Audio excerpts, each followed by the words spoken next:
All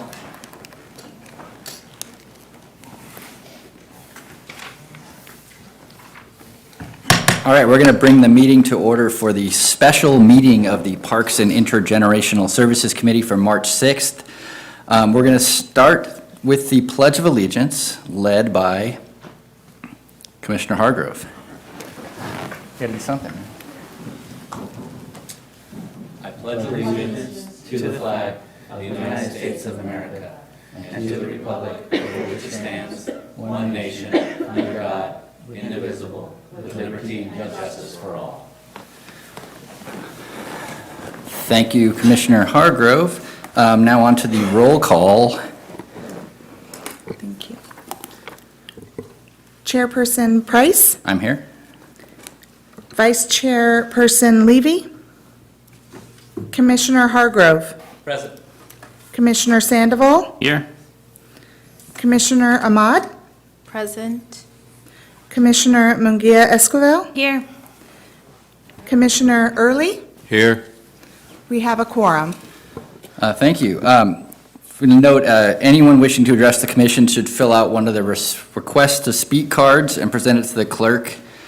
If you have anything to speak on 1A, we need to have that pretty much now. And if you have something for the regular agenda items, to have those filled out before the end of the staff presentation for that. But I would say fill it out now, so that helps us gauge time. General Administration Function, Part 1, Election of Commission Chair and Vice Chair. Do we have any nominations for Commission Chair?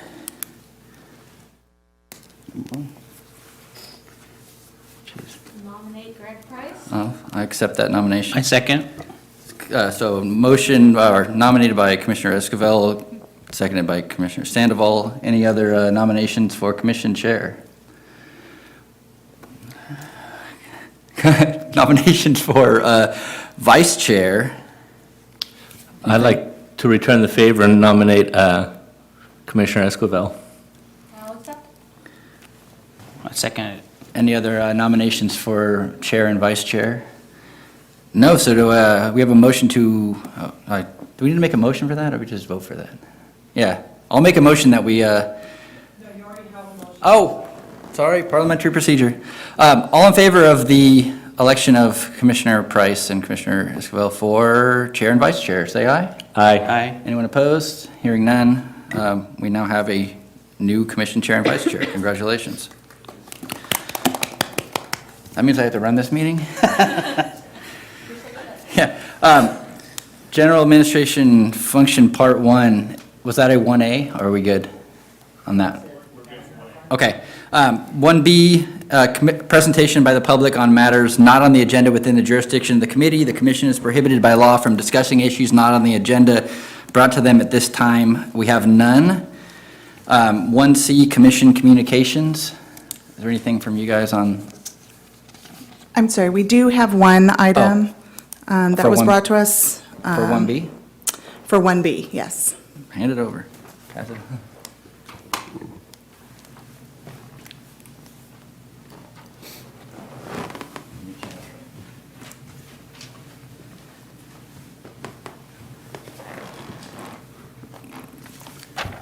William, I can't read your last name, but you can tell us who you are, and I'm William Mendoza. come up to the podium, a microphone. My name's William Mendoza. I've lived in West Sac since I was 5 years old. There's a little button on the bottom of the microphone that turns green when you push it, right? Nope. On the Oh, thank you, microphone. Trace. Oh, thank you. Thanks. That way Okay. the people on TV can hear you. All right, William Mendoza. I've been in West Sac since I was 5 years old. I've lived here my whole life. I was caught off guard about a month ago when I saw that the Little League Park is going to have some things done to it, and I'm not really clear on all the issues concerning the Little League Park, but that's why I'm here. I wanted to find out what was going on. What I read online basically is that the park is going to be closed for the 2019 season and reopen in the 2020 season, but what I read online also is in the 2020 season doesn't guarantee that we're going to have a Little League Park there anymore, that it could be used for something else. I would like, for you or someone to straighten me out in my thinking here. I want to know what I'm up against and what I need to go get petitions for as far as that park's concerned. I bought my house across the street from that park because of that park. and I don't want to see that park go anywhere. And so far, the 20 or 30 neighbors in the neighborhood so far are all in agreement. So I don't know what's going on with it, but that's why I'm here. Okay, we're not allowed to discuss the agenda, stuff that's not on the agenda, but we're going to see if, Chairman Sure. Price, I do have a report on the agenda, if you'll notice, listed under the Director's Report, and it does list Memorial Park.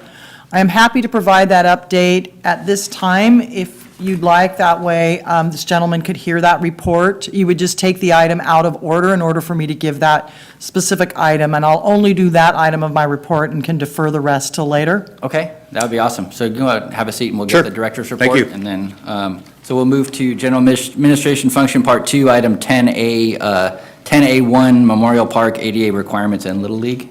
Great, thank you very much. Chair Price, members of the commission, as the gentleman stated, Memorial Park is slated to have ADA upgrades, American with Disabilities Act upgrades to the park.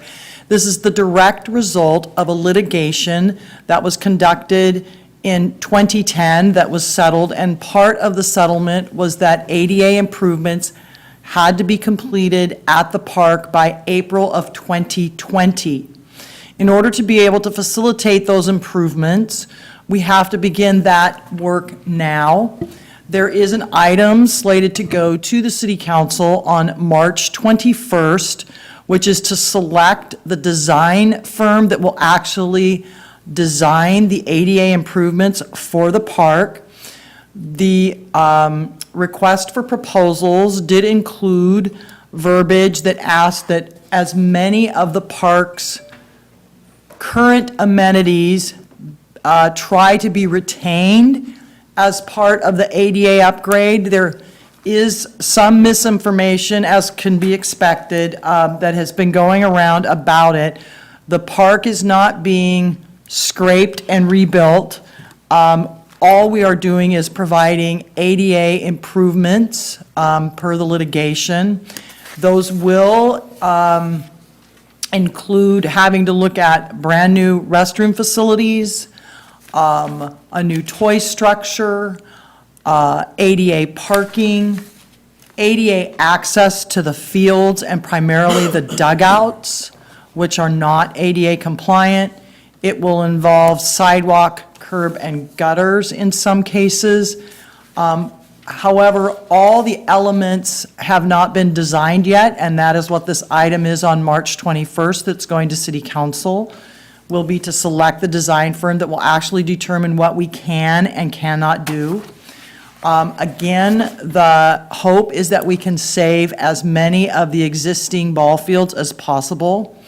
We will be working very closely with Little League and other sports leagues who utilize Memorial Park. It's primarily Little League, but there are other sports that do play there, to be able to not impact any of their seasons or to minimize the impact of the season on Little League. As all of you may know, Memorial Park is not the only facility that hosts Little League in the city. Little League is also played at Alice Norman, as well as Bridgeway Lakes. So we are fairly confident that working together we'll be able to not interrupt the 2019 or any future Little League seasons. We are working very closely with the leadership of West Sacramento Little League. Mort Guyvet is the current president. They actually were involved in the creation of the RFP that recently went out, and we have been, again, in very close contact with them. So, again, these are mandated ADA improvements that are required by a litigation settlement, and that's what we'll be undertaking and hope to have those completed by 2020. Does anybody have any questions? I do have some questions. I just, first of all, want to make sure that covered some of the things that you had questions on yourself, and Well, I was wondering what I can do. I know Mort Guyvet, so I can get a hold of him and talk to him more about it, get some more information. But what meetings do I need to attend in the future concerning these, besides the Little League meetings that they're having, so that I can be plugged in as to what's going on? The next major meeting that will have information related to this issue will be the March 21st City Council meeting, at which we will be awarding the design contract to the architectural firm that will actually design the ADA improvements at the park.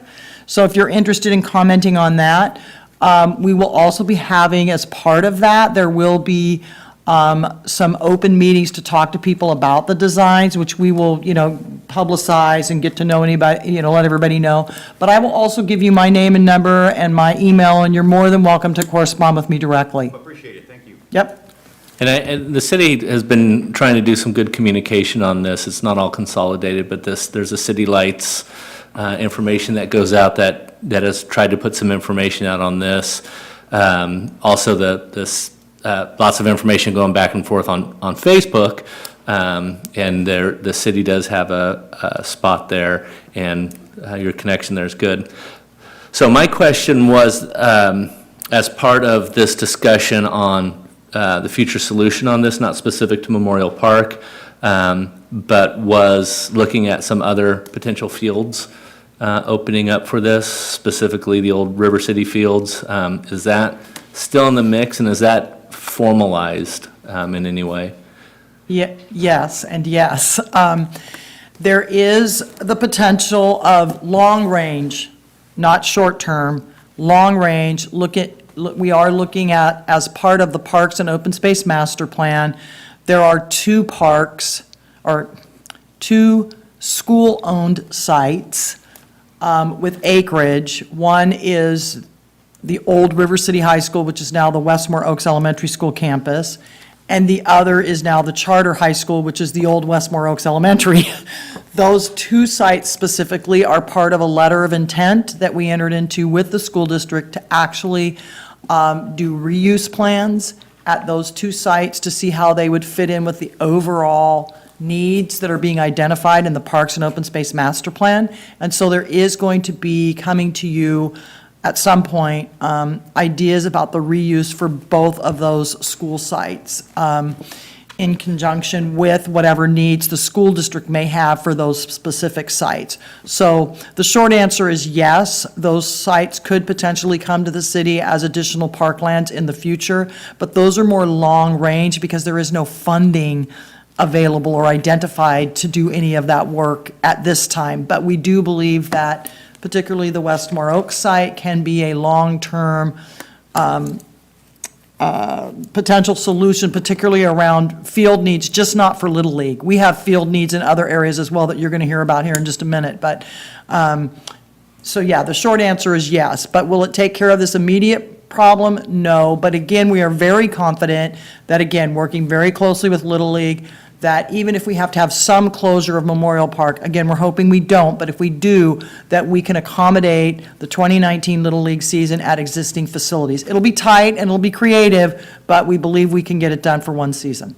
Okay, that's good. And then just so I'm clear on this, so a potential future pathway here is Memorial Park in some fashion, potentially Little League stays there or baseball stays there in some form, whether it's one field, 2, 3, or 4, whatever we figure out what decision is made. That's correct. And then the potential thinking about opening up some other fields is not mutually exclusive of that. They live together in a future West Sac where Memorial Field stays Memorial Field, baseball stays there, and the city figures out other places for baseball to be played.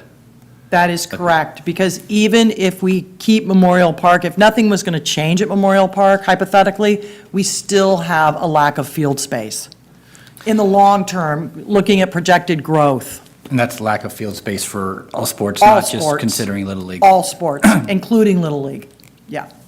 All right, I appreciate that, as somebody who's lived here my whole life too and played at all my baseball there, my kids played there. It's been a big deal knowing that something's going on there.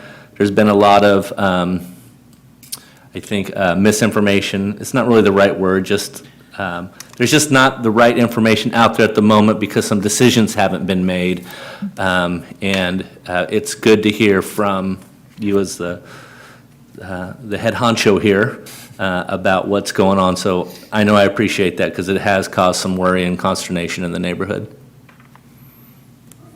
You're welcome. Any other questions regarding the director's report? Nothing there. Back. I have one last question. Stand up. This normally isn't interactive, but we're glad you came because this is such a big concern. And Yeah, I just wanted to ask, you mentioned that other parks are being looked at on a long-term basis as far as this overall project is concerned. Are those other fields and/or parks that you're talking about, are they also going to have to be ADA compliant? Yes. Are you going to go forth and do the same thing with those that you plan on doing with the Little League Park, or is it Yeah, just a any- temporary use thing? No, any new construction has to be ADA compliant. So any new facilities that we construct in the future, whether it be at Westmore Oaks Elementary or some other site, would have to be ADA compliant. Okay.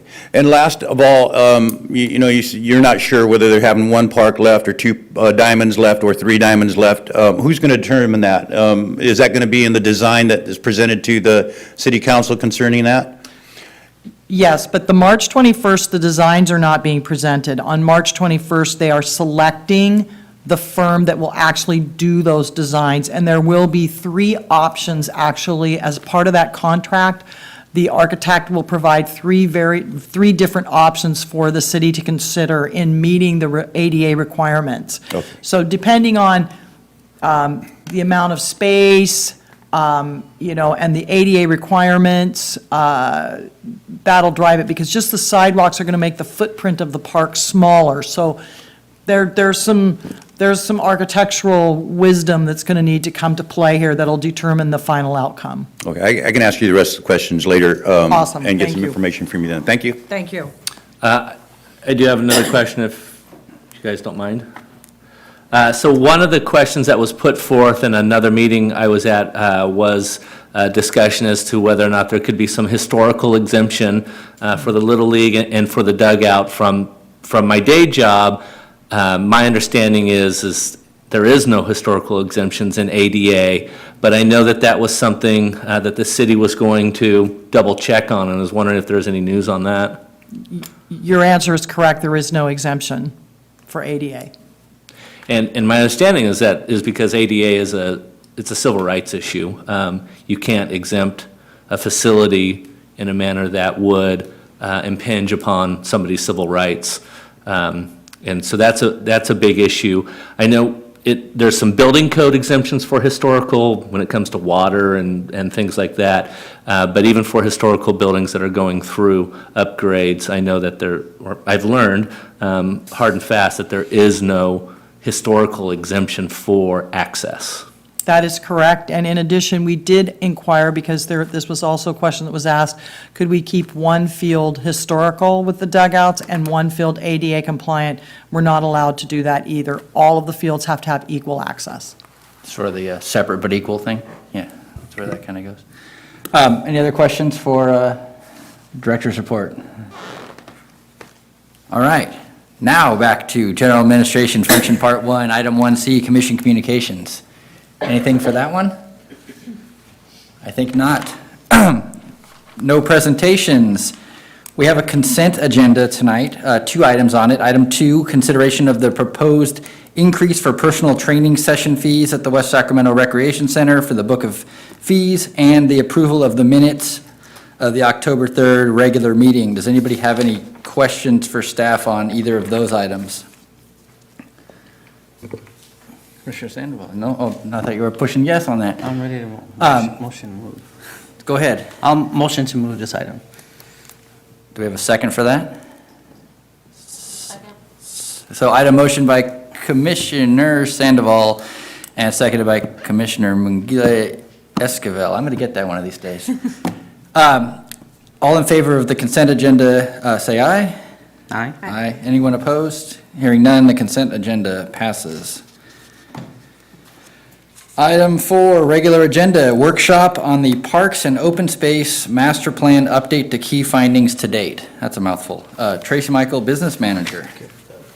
Good evening, Commission. Same consent. Tracy Michael, Business Manager for the Parks and Recreation Department. I'm pleased to be providing an update to you on the Parks and Open Space Master Plan update. You received a summary of information as part of your staff report, but I'd like to reintroduce you to Michael Svets with PRIS Consulting, which is the firm selected to help the city prepare the Parks and Open Space Master Plan update. I'm not sure, it's been a few months since he was here, and all of you may not have been at that commission meeting. So I want to introduce you to Michael, who's going to walk you through in more detail the information that's in your staff report, as well as provide some additional info that's great context for the other agenda items on your agenda this evening. So, thank you.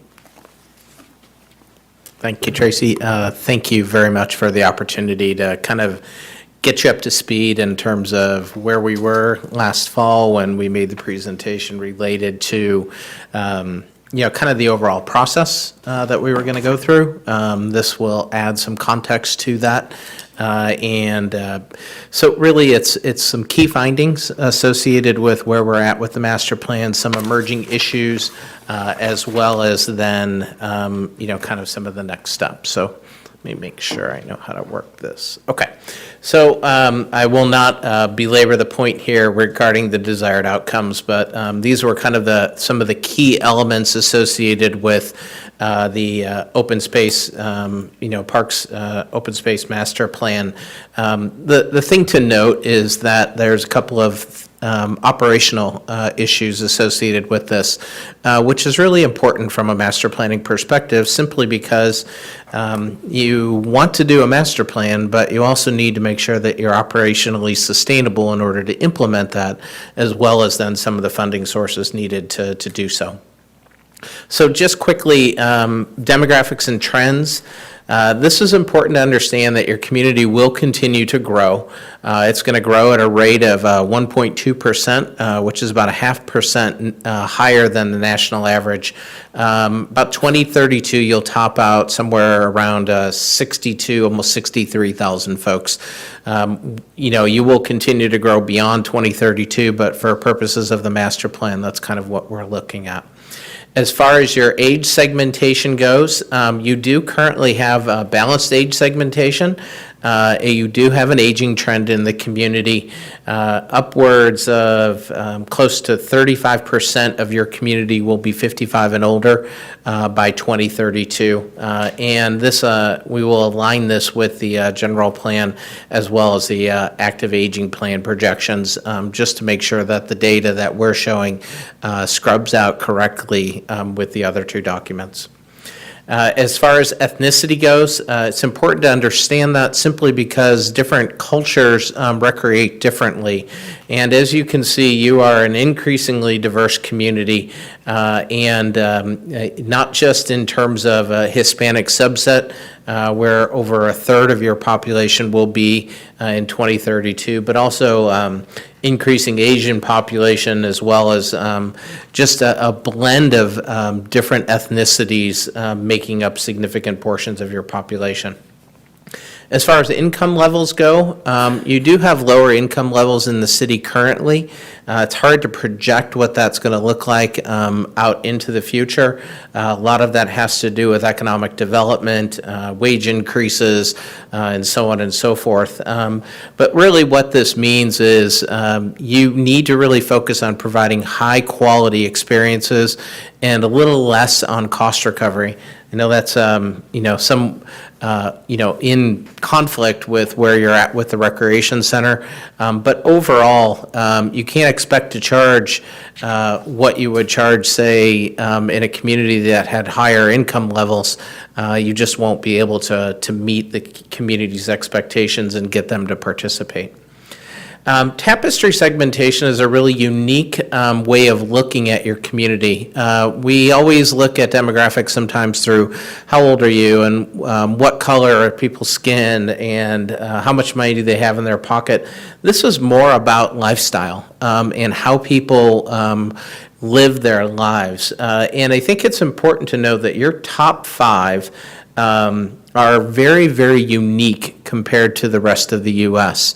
So your top 5 tapestry segments, and there is a whole bunch of information related to what this means, which we can provide at a later date. But your top 5 make up over almost close to 57% of your population. Those same top 5, how people live their lives, their lifestyle in the U.S. is just under 9%. So it shows the uniqueness of your community and also the uniqueness that we have to apply when it comes to developing a parks master plan. Market Potential Index is really unique. It basically, at the end of the day, measures your demand or participation for a variety of recreational activities. So I'm going to show you 3 slides that break up into general sports, fitness, as well as outdoor recreation. The key line is the red line that's running horizontally. That is the average demand or participation for any one of these activities across the entire country. Anything above that red line indicates that you have above average demand. Anything below that red line means that you have below average demand. The key takeaway here is that you have about or above average demand for most sport-related activities. Nothing's really off the charts. I've seen where some of these numbers will project at 200, so twice the average demand. But you also don't really have anything significantly below the red line. Same thing goes for fitness. And then again, the same thing for outdoor activities. So it's just really important to understand that your community has interests in a lot of different activities, but nothing is really huge spikes or huge declines in terms of their potential activity or average activity for any one of these different recreation activities. We've also put together a project website where we have received several comments related to Memorial Park. It was probably right about the time that the Memorial Park issue spiked, in which we also started to receive a ton of comments. But we've just kind of, without getting into a whole lot of detail, just kind of created a huge word cloud related to this. And these were, there's just a whole bunch of key words that people use when providing their comments, not the ands or I's or thes, but you can see parks is the overwhelming, obviously the overwhelming word, but you see others such as play and people and access and community and trails and walking and biking. People really were, though we had a lot of interest in Memorial Park, there was a lot of different comments that came in that captured the sentiment of the community. And we're continuing to get those, though certainly not at the same rate that we were at the height of the Memorial Park controversy. We also conducted a bunch of intercept surveys over the period of December through basically through the end of February. And we captured these both via SurveyMonkey as well as hard copy at different city facilities. We received 469 completed surveys. We really asked 3 questions. What's your need for facilities and amenities? What's your need for parks and recreation experiences? In other words, programs, services, and then what your overall level of satisfaction was. So when we got to overall level of satisfaction, again, this was somewhat at the time the Memorial Park issue was going on, but you had, close to 51% of folks being very satisfied or somewhat satisfied. A little bit more, I think, skewed on the somewhat dissatisfied, simply tied to Memorial Park. As far as what people ranked in terms of facilities, walking and biking trails was number 1, and then you have what I would consider to be a really good representation of your community. You're an outdoor community, you're a sports-related community, you're a community that loves to, wants access to water. So all of these reflect very traditional parks and recreation facilities, but also some that are very unique as well. And then the top programs and services really were geared towards kids, through this survey instrument. You'll see a lot of there related to youth or middle school or after school family-oriented programs, and you are a family-oriented community. We also conducted a statistically valid survey. So you can see we've really engaged the community through this process. The statistically valid survey is a little bit different because it's not an open-ended survey. And so what it does is it's supposed to be demographically and geographically representative of your community. So we ended up shooting for about 375 surveys. This was completed primarily in the months of October and into early November. We received 381. Basically, postcards get mailed out. You have the opportunity to fill this survey out online. The survey, once it's filled out online, can only be done once. Using a specific code, or people had the opportunity to return them by mail. As far as a scatter plot of where the surveys were received from, you can see it's pretty balanced in terms of where your population density is. And that was really key to make sure that we're getting geographic and demographic equity across the city. The other thing that it does is it gets both users of your system as well as non-users. So I've broken this up into a couple of different themes. Visitation and condition. We wanted to get an understanding of what people were using. So park areas, trails, riverfront, rec center, community center. There are national benchmarks for visitation of parks and visitation of trails at about 79%. You are below that, but I think it's also very representative of a park system that needs to grow and needs to change and evolve to meet people's needs. As far as condition goes, we really asked folks whether or not they thought they were excellent or good or fair or poor.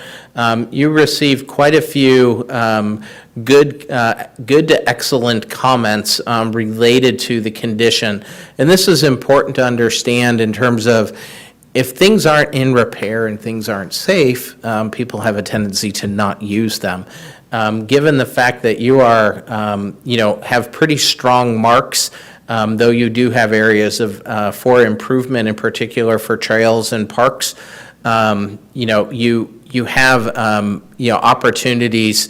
You have a good foundation around which your maintenance plan is being implemented, so that things that are not safe and things that are not repair are not deterrents to people using your facilities. As far as how people learn about recreation activities, number one was friends and neighbors. Number two was the city website. And then it drops off to signs in parks, Facebook, emails.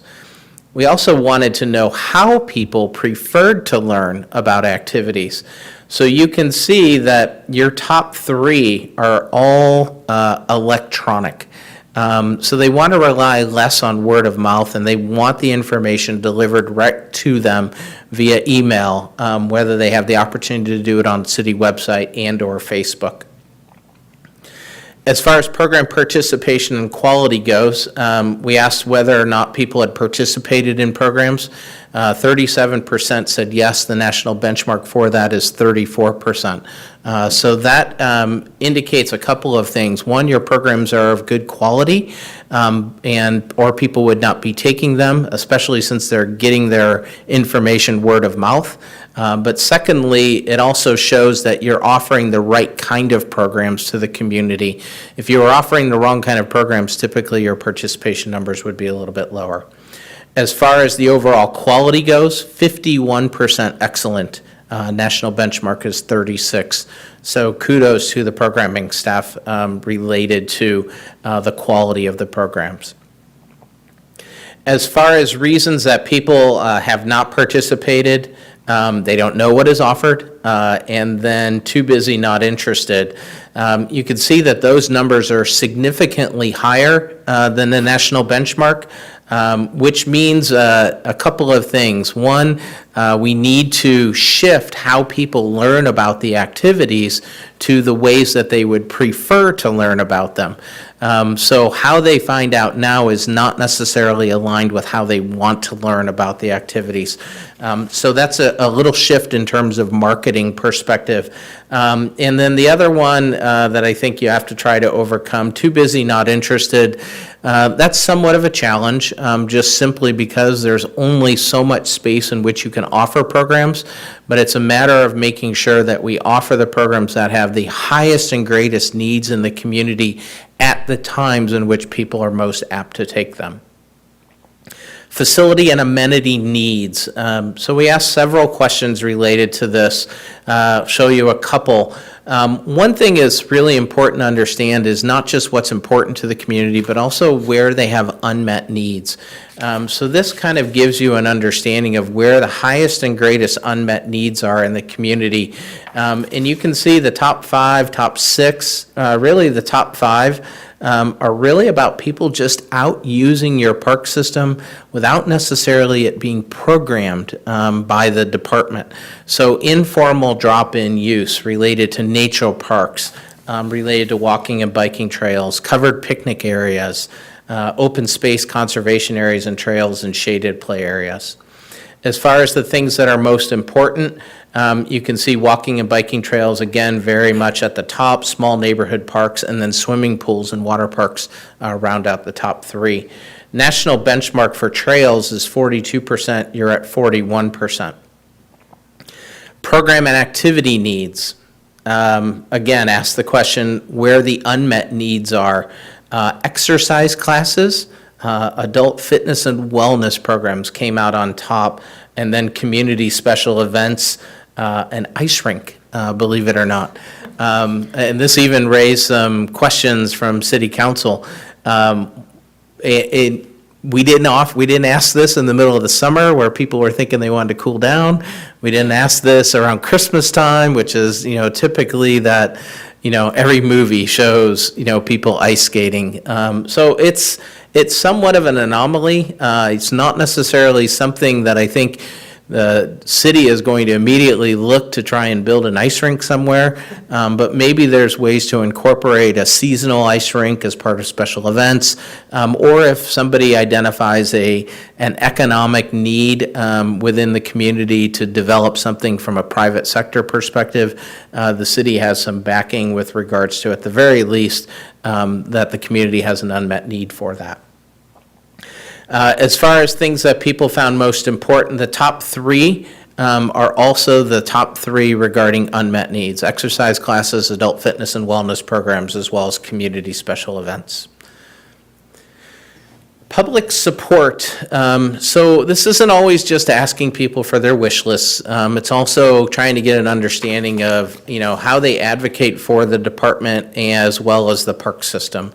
So we asked several questions related to the benefits of parks and recreation in West Sacramento.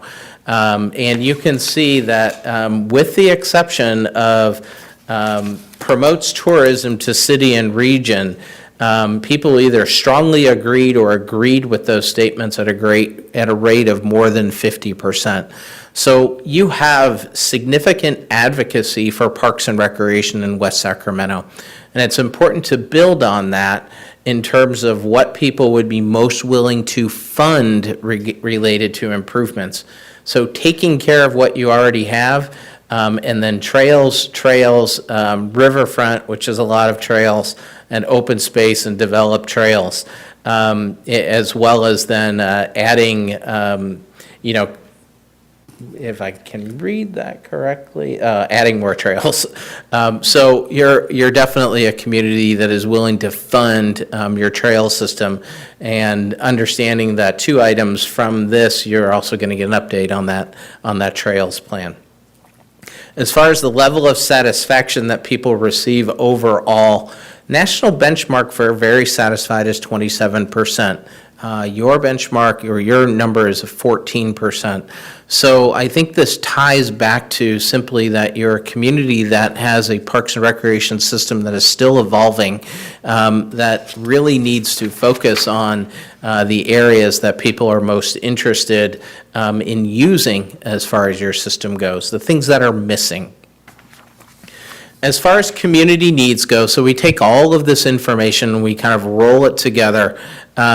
Some of this is quantitative data, some of it is qualitative data, and at the end of the day, I put this through my ringer and we come up with really a top tier, a middle tier, and a low tier. I caution you to say that this is not necessarily a 1 through 30. It's simply to understand that you have greatest needs, some middle needs, and then some other areas where you just need to strategically think through how you would implement them. So from a park facility and amenity prioritized needs, your highest and greatest, walking and biking trails, nature parks, open space, swimming pools, covered picnic areas, large community parks, shaded play areas. And this information, and so if you think about that top tier, those are things that appeal to probably the greatest amount of people in your community. In other words, they're not age-specific or very special interest-specific. They have broad-based appeal to your community.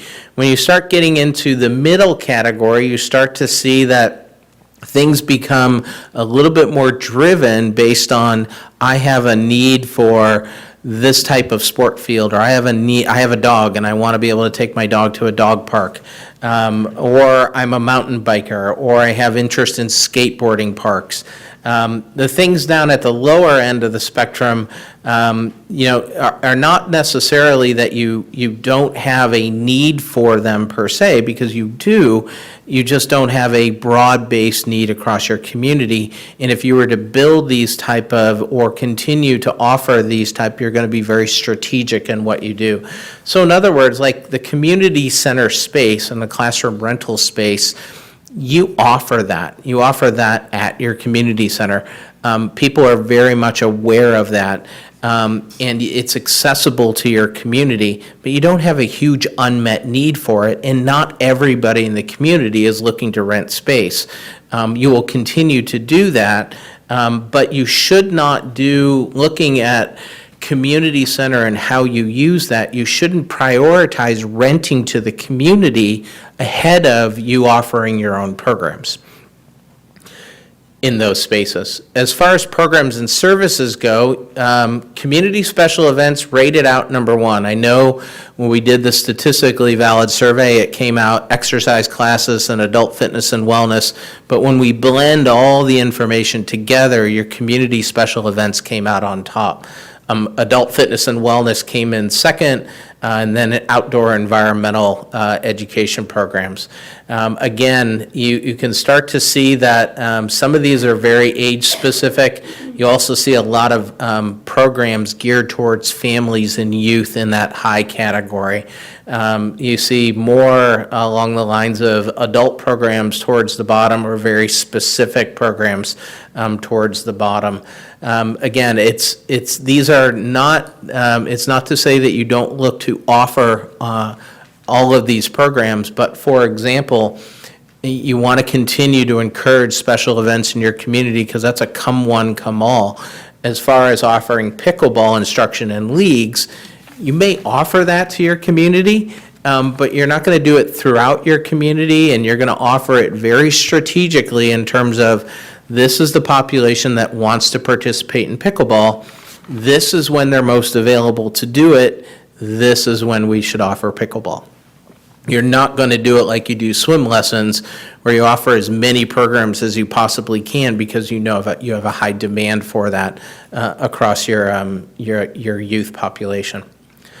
So some of the emerging issues that are starting to come out of all of this data, is that, and you're going to hear some of this from Katie Yancey next, economic development through park development. We want to mirror and merge the two issues because you have significant opportunity in this community to have economic development be a part of park development and park development be a part of economic development. We're also going to update the Recreation Center business plan, primarily through the lens of trying to make it more financially sustainable, and we have to get into that. We're also going to look at Westmore Oaks and that school site and how that can potentially serve as a sports complex per se, and take some of the pressure off the potential changes related to Memorial Park, but also, as Cindy had said earlier, your need for athletic fields going forward. Taking care of what you already have. It's the number one thing that people are most interested in you funding. Trails. Creating advocacy and awareness through the right mediums, as well as the marketing approach, and then financial strategies to accomplish all of this. So just very quickly, our next steps.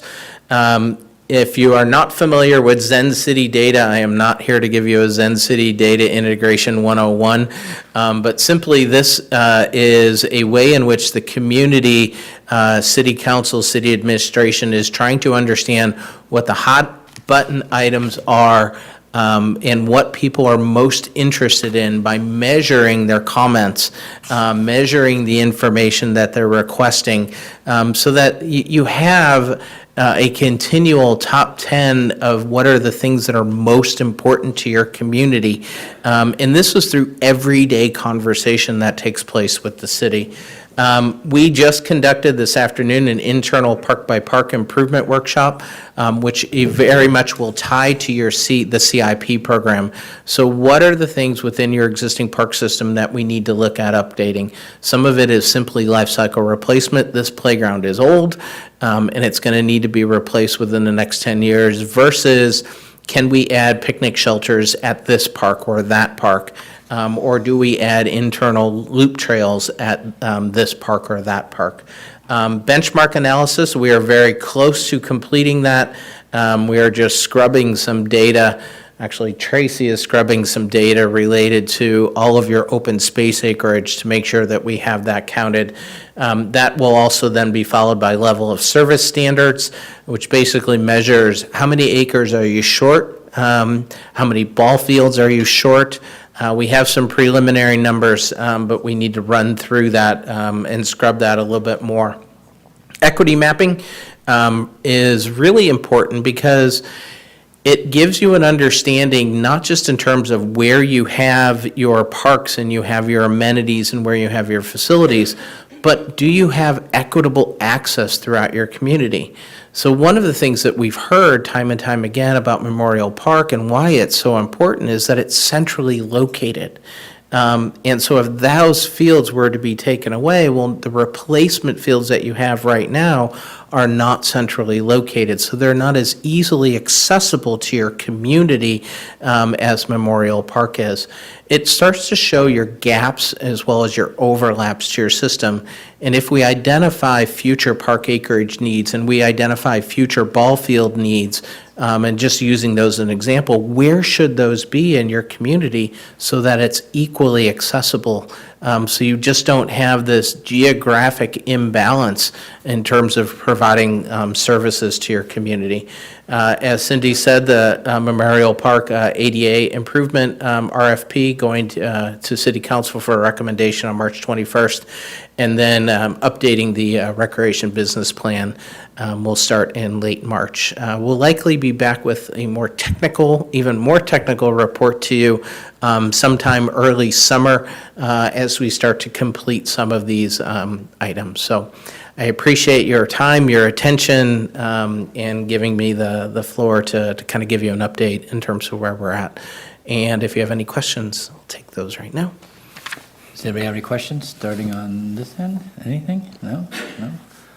I'm just curious with the request for mountain bike trails, was there also a request for mountains?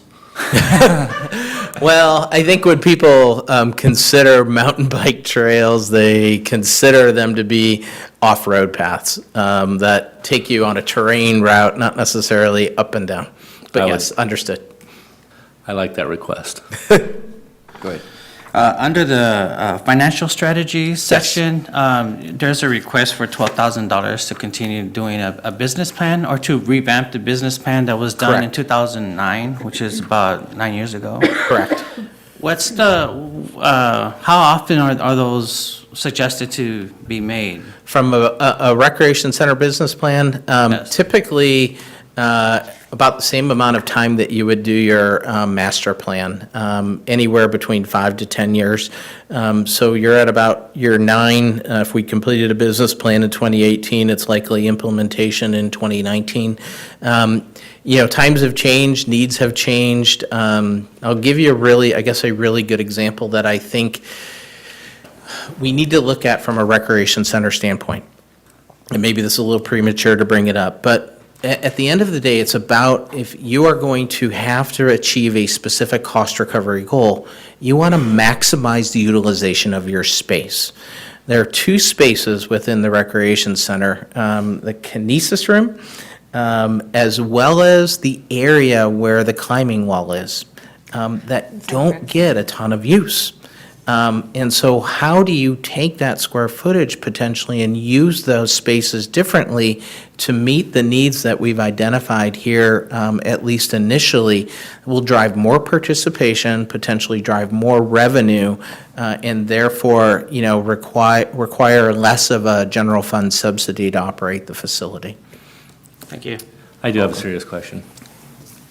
So, in a lot of the numbers that you asked here and reported back, it's all citywide. There's been a traditional issue in the city about services in terms of north and south. Correct. Did your numbers get into any of the satisfaction for our neighbors that are on the north side of the city as opposed to central or southern parts of the cities? And did you see any big differences? We have not done that cross-tabulation data yet. I think anecdotally, yes, I think you would identify that. I think one of the things that we have done, we've done some preliminary equity mapping, and you can very easily see where you have a lot of your resources tied up and where you don't. So I think, yes, you're going to see where you have resources, where you have parks, where you have facilities is also then where you're going to be able to offer programs and services that are more accessible. And then people typically have a tendency to feel more satisfied because it's just equitably distributed for them, but maybe not so much in other parts of your community. Well, and I know our city leaders, I know our staff think this stuff through, but as Citizens Commission, I just want to make sure it's out in front of our thinking, how we do provide services in those neighborhoods that don't have active construction, don't have Mello-Roos dollars coming in, and that the city do figure out how to do some communication on this. People see lots of new facilities going up in certain parts of the city, but those are because they're being funded through tax increment financing and things like that. They're sources of revenue that aren't available to some of the older neighborhoods. So I think that we need to make sure that as we're moving forward and getting lots of great amenities in certain parts of the cities, that we're also putting an extra focus on making sure that some of the older neighborhoods that don't have access to some of that funding does get some attention by policymakers. Correct, and I think that's also why we went through the Park by Park workshop, because even if you just did Google Earth images of your newer parks, you can see what those offer and what they look like compared to what some of your older parts and older part of your community look like, and there's a huge discrepancy. So doing that Park by Park workshop starts to help try and level the playing field with the existing park system. One of the big next steps is how do we create equity and access across the entire community with new development. Thank you. For me, I was going to, Commissioner Hargrove stole my snarky comment about mountains and mountain biking. I get that you mean that usually means to most people off-road versus road cycling. One thing I was thinking about with the unmet need for an ice rink, if you have zero if you need an ice rink one time in your entire life, the city has now not met your need for an ice rink. So it's like, looking at the numbers and how you can skew those in that way, it kind of shows that it's like, yeah, it would be great to have an ice rink, but it's like weighting that, and that's why you have all those different tables. You have the unmet needs, how you would like to spend your money, how would you look at those, and seeing that, you can see trails came up on top every time. Right. Which is, when you go out in the world and you talk to people or you read the comments online, you read all the negative stuff, all the stuff where you read about, we don't need these trails because only 1% of people ride bikes. It's like, well, that's great, you made that comment, but the data doesn't back that up. Correct. So it's good to see all the data put together so that I feel like the staff's making the right decisions going forward, using the data, not using the comments. Does that make Correct. sense? And that's a great point, and why I think when we presented that this was going to be a very data-driven process. It's not just anecdotal comments. I always love to make the statement that says, what means a lot to you is very different than potentially what means a lot to you. And so using numbers to help tell the story is critical going forward. Thanks for that. Go ahead. Hi, thank you for your presentation. It was very interesting. I wish I could learn more about it. It's very cool. I had some questions that came up, and maybe that's more appropriate for Paul or for Cindy, but the park analysis, would anyone in the city, like normal people, be able to have access to information? Like, will it be presented at the city council meeting, or is there you mentioned, you gave a timeline, but I wasn't clear about that would be shared with people. For instance, like, I have feedback about the park in my neighborhood. I live on this side of town, so you mentioned that Google Map, I've done that, so I'm like aware of the stark differences in the parks, and so I'm like, I would love to give input beyond the survey, and I'm sure my neighbors would too, so, how would I go about doing that? And then my second question, I'll just present it right now, was about you mentioning the updating the rec center business plan, and I'd actually come to this meeting with the intention to ask, for instance, like our library has, they issue passes for the Exploratorium and for other museums. Do we have anything like that set up for people who are lower income to potentially check out access to the rec center to kind of motivate them to come across town? So that's my question. So to answer, kind of, I guess, maybe address your first comment. So one of the things that we will do is we will bring back those level of, or the identified improvements, and we welcome your feedback. So when we get to your park, or the parks that are most interest to you, then, I guess you can measure against what it is that we've come up with and provide additional feedback that way.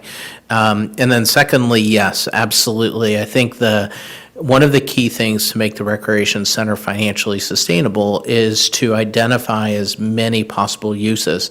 And sometimes we always just look at who it is that can afford to pay. There are certainly, I guess the best way I'll say this is that there's a lot of private sector organizations or companies or firms or businesses that have a mission of corporate social responsibility. And to be able to tap into those in this community, that they in turn would fund, in essence, a financial assistance or a scholarship program for those that can't afford necessarily the fees and charges at the recreation center, is one financial strategy to make it more inclusive to the rest of the community, so that it doesn't always necessarily just price itself out to a specific segment of the population. Anything else? I think, go ahead. So I guess with listening to the presentation and reading through it, one of the things that kind of caught my eye was the top priorities, or the things that people were interested in were very open space, nature walking, things that people don't have to pay for. So I'm curious to know the difference between how interested people are in those non-paid spaces versus the ones where you actually have to pay to use, and as well as how can the city in the future consider maintaining these nature walking, biking trails when you don't have any fees coming in to cover those costs? Yeah, I think those are great questions. I think, yes, I think part and parcel, the things that are free and the things that people just informally use on their own are appealing to a lot of, people, not just in West Sacramento, but the number one thing, with the exception of a few locations in this country in which I've done work, whether it's Virginia or whether it's Calgary, Canada, or whether it's Fresno or somewhere in Dallas, trails is always number one, because pretty much you can, cradle to grave, can use them. Whether it's somebody getting pushed in a stroller by mom or a babysitter or dad, all the way up to, folks that just want to get out and walk and enjoy fresh air and, get a little bit of exercise. And there's a lot of different uses related to trails. Some of it's active and some of it's very passive oriented, just based on sometimes the location of trails. I think the other thing that comes back to open space and conservation is that when you think about your community, not everybody knows that so much of your open space cannot be developed. So there's this heightened sense of awareness that says, we see development going on. We don't want all of these open spaces to become houses or businesses or, become, traffic. They like the open spaces. And so there's an express need of trying to preserve that kind of going forward. And part of the information that we're still working through is to show how much open space acreage actually exists in West Sacramento, and how much of that is just really going to remain as open space conservation to really help support that need of the community. I think keying off that too is talking about the percentage of facilities that are most important to households, coming up with the walking and biking trails, and then also the top priorities of investment in recreational facilities being walking and biking trails. But then I don't remember the exact wording, but on the slide that talked about the walking and biking trails and riverfront access were being the least utilized, or the most, I'm not gonna say, was it unsafe, or was it they? Well, I just think it was the things that people haven't used Yeah. in relation to, like, the recreation center or your parks. I think that's important that's the direction that the staff's taking from that, to use the data to say people want these things and they're not using them because they're not good enough. They're either not good enough or they're not complete. Yeah, not complete or not good enough, not connected, all the different things that has to happen in order for them to be used. And you can't, and this came up in a offline discussion I had with somebody who's like, oh, it'd be great if we had a trail that connected Sutter's Landing Park to Sac State, on the river. And it's like, oh yeah, well, they're building that section. Well, they're building a little 2-mile section, but not connecting the rest of it. Correct. So it's gonna be unusable until they connect the rest of it. But you can't just pay for it all at once. So it's like, if you vote, you're gonna vote no, we're not gonna build that little tiny trail section, then it's never gonna happen. So it's like the incremental change to make it happen. Correct. So- Usually trail systems get built, as you just said, in increments. But you gotta look at the data to show that, 50% of people want better trails. And Right. if you say, well, we're not gonna build trails because we don't wanna do it right now, it doesn't make sense. So following the data, like I said, data-based planning allows you to do what most people wanna do most of the time. Correct. Any other questions before we let you go? Thank you. Thanks. Thank you. We'll be back. Oh, we have an action item, don't we? We have to, if we want to support staff's recommendation to seek council approval of amending the existing agreement, I'll make a motion to support staff's recommendation to seek city council approval of amending the existing agreement with PRIS Consulting to include preparation of a recreation center business plan update. I'll second that motion. So motion by Chair Price, seconded by Commissioner Sandoval. All in favor, say aye. Aye. Anyone opposed? Hearing none, that goes through. All right, gotta find my agenda. Uh-oh. Item 5, update on the Pioneer Bluff and Stone Lock reuse master plan, parks, trails, and open spaces. Katie Yancey, thanks for joining us. Thank you. Good evening, Commissioners. I have a bit of a whopper of a presentation, but I promise we will go through fast. It's mostly just pictures that I wanted to share with you all.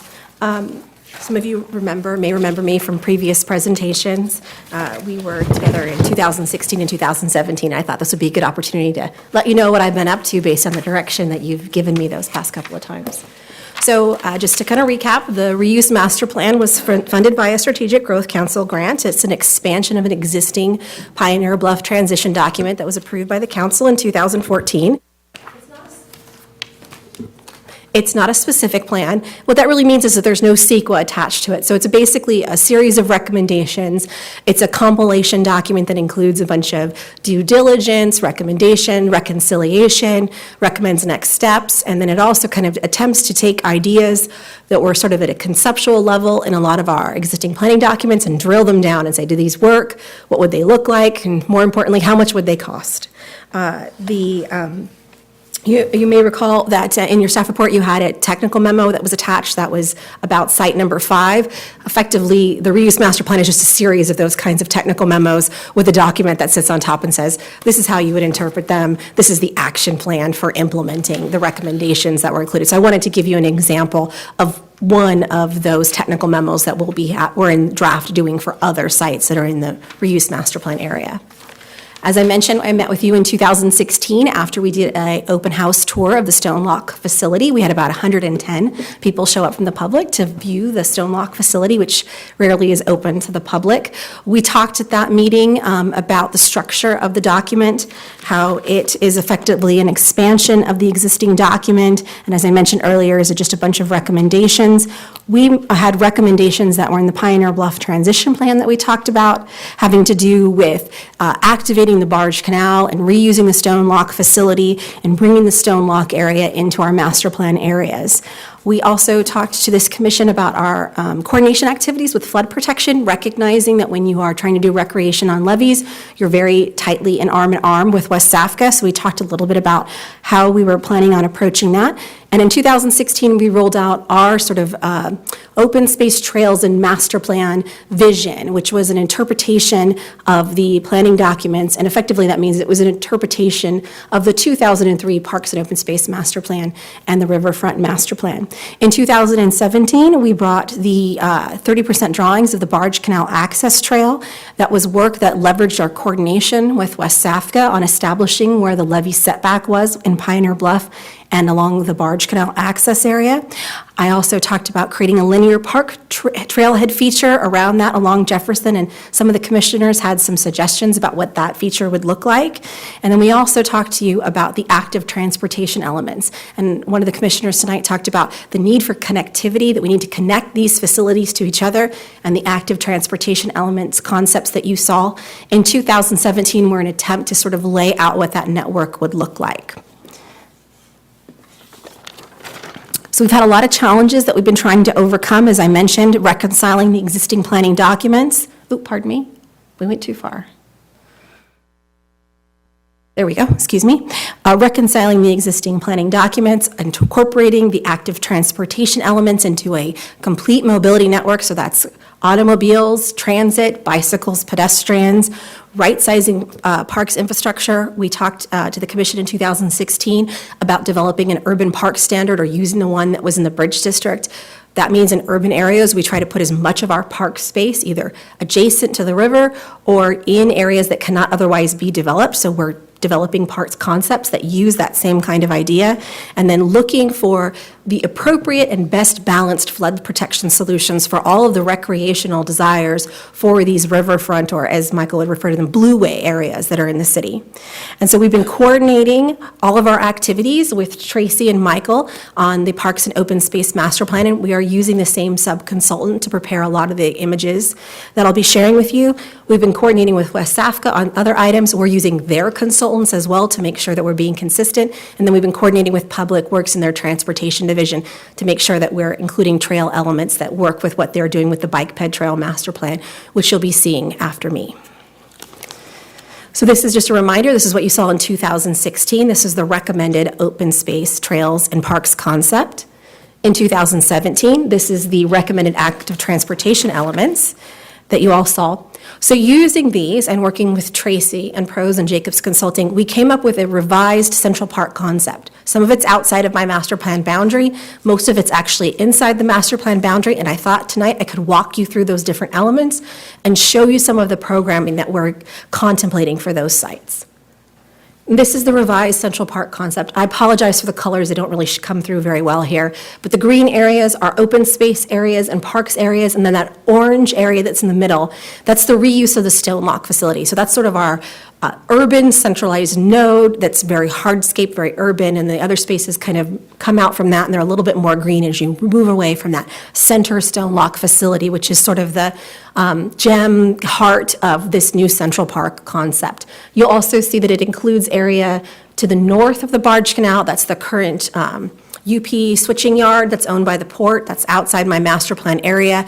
But since rail relocation has made it on the council's strategic agenda, we felt that it was appropriate to start planning what that site would look like. So we've done a little bit of that in our coordinated efforts on the parks master plan. This is what the programming could potentially look like. I'd like to point out that there is actually an ice rink on this site. It's to the north. It's where the cursor is pointed. It's a seasonal ice rink facility, again, outside my master plan area, but since it came up, I thought it would be appropriate to point. And you can see it's a series of connected green spaces. Again, this is more of a hardscaped area, and then you have connected green spaces. This is a new bridge, and I'll be talking you through kind of all the features that you see in this one diagram. So starting with site number 1, which is the Arlington Oaks site. It originally was planned to be located closer to where the tree grove is.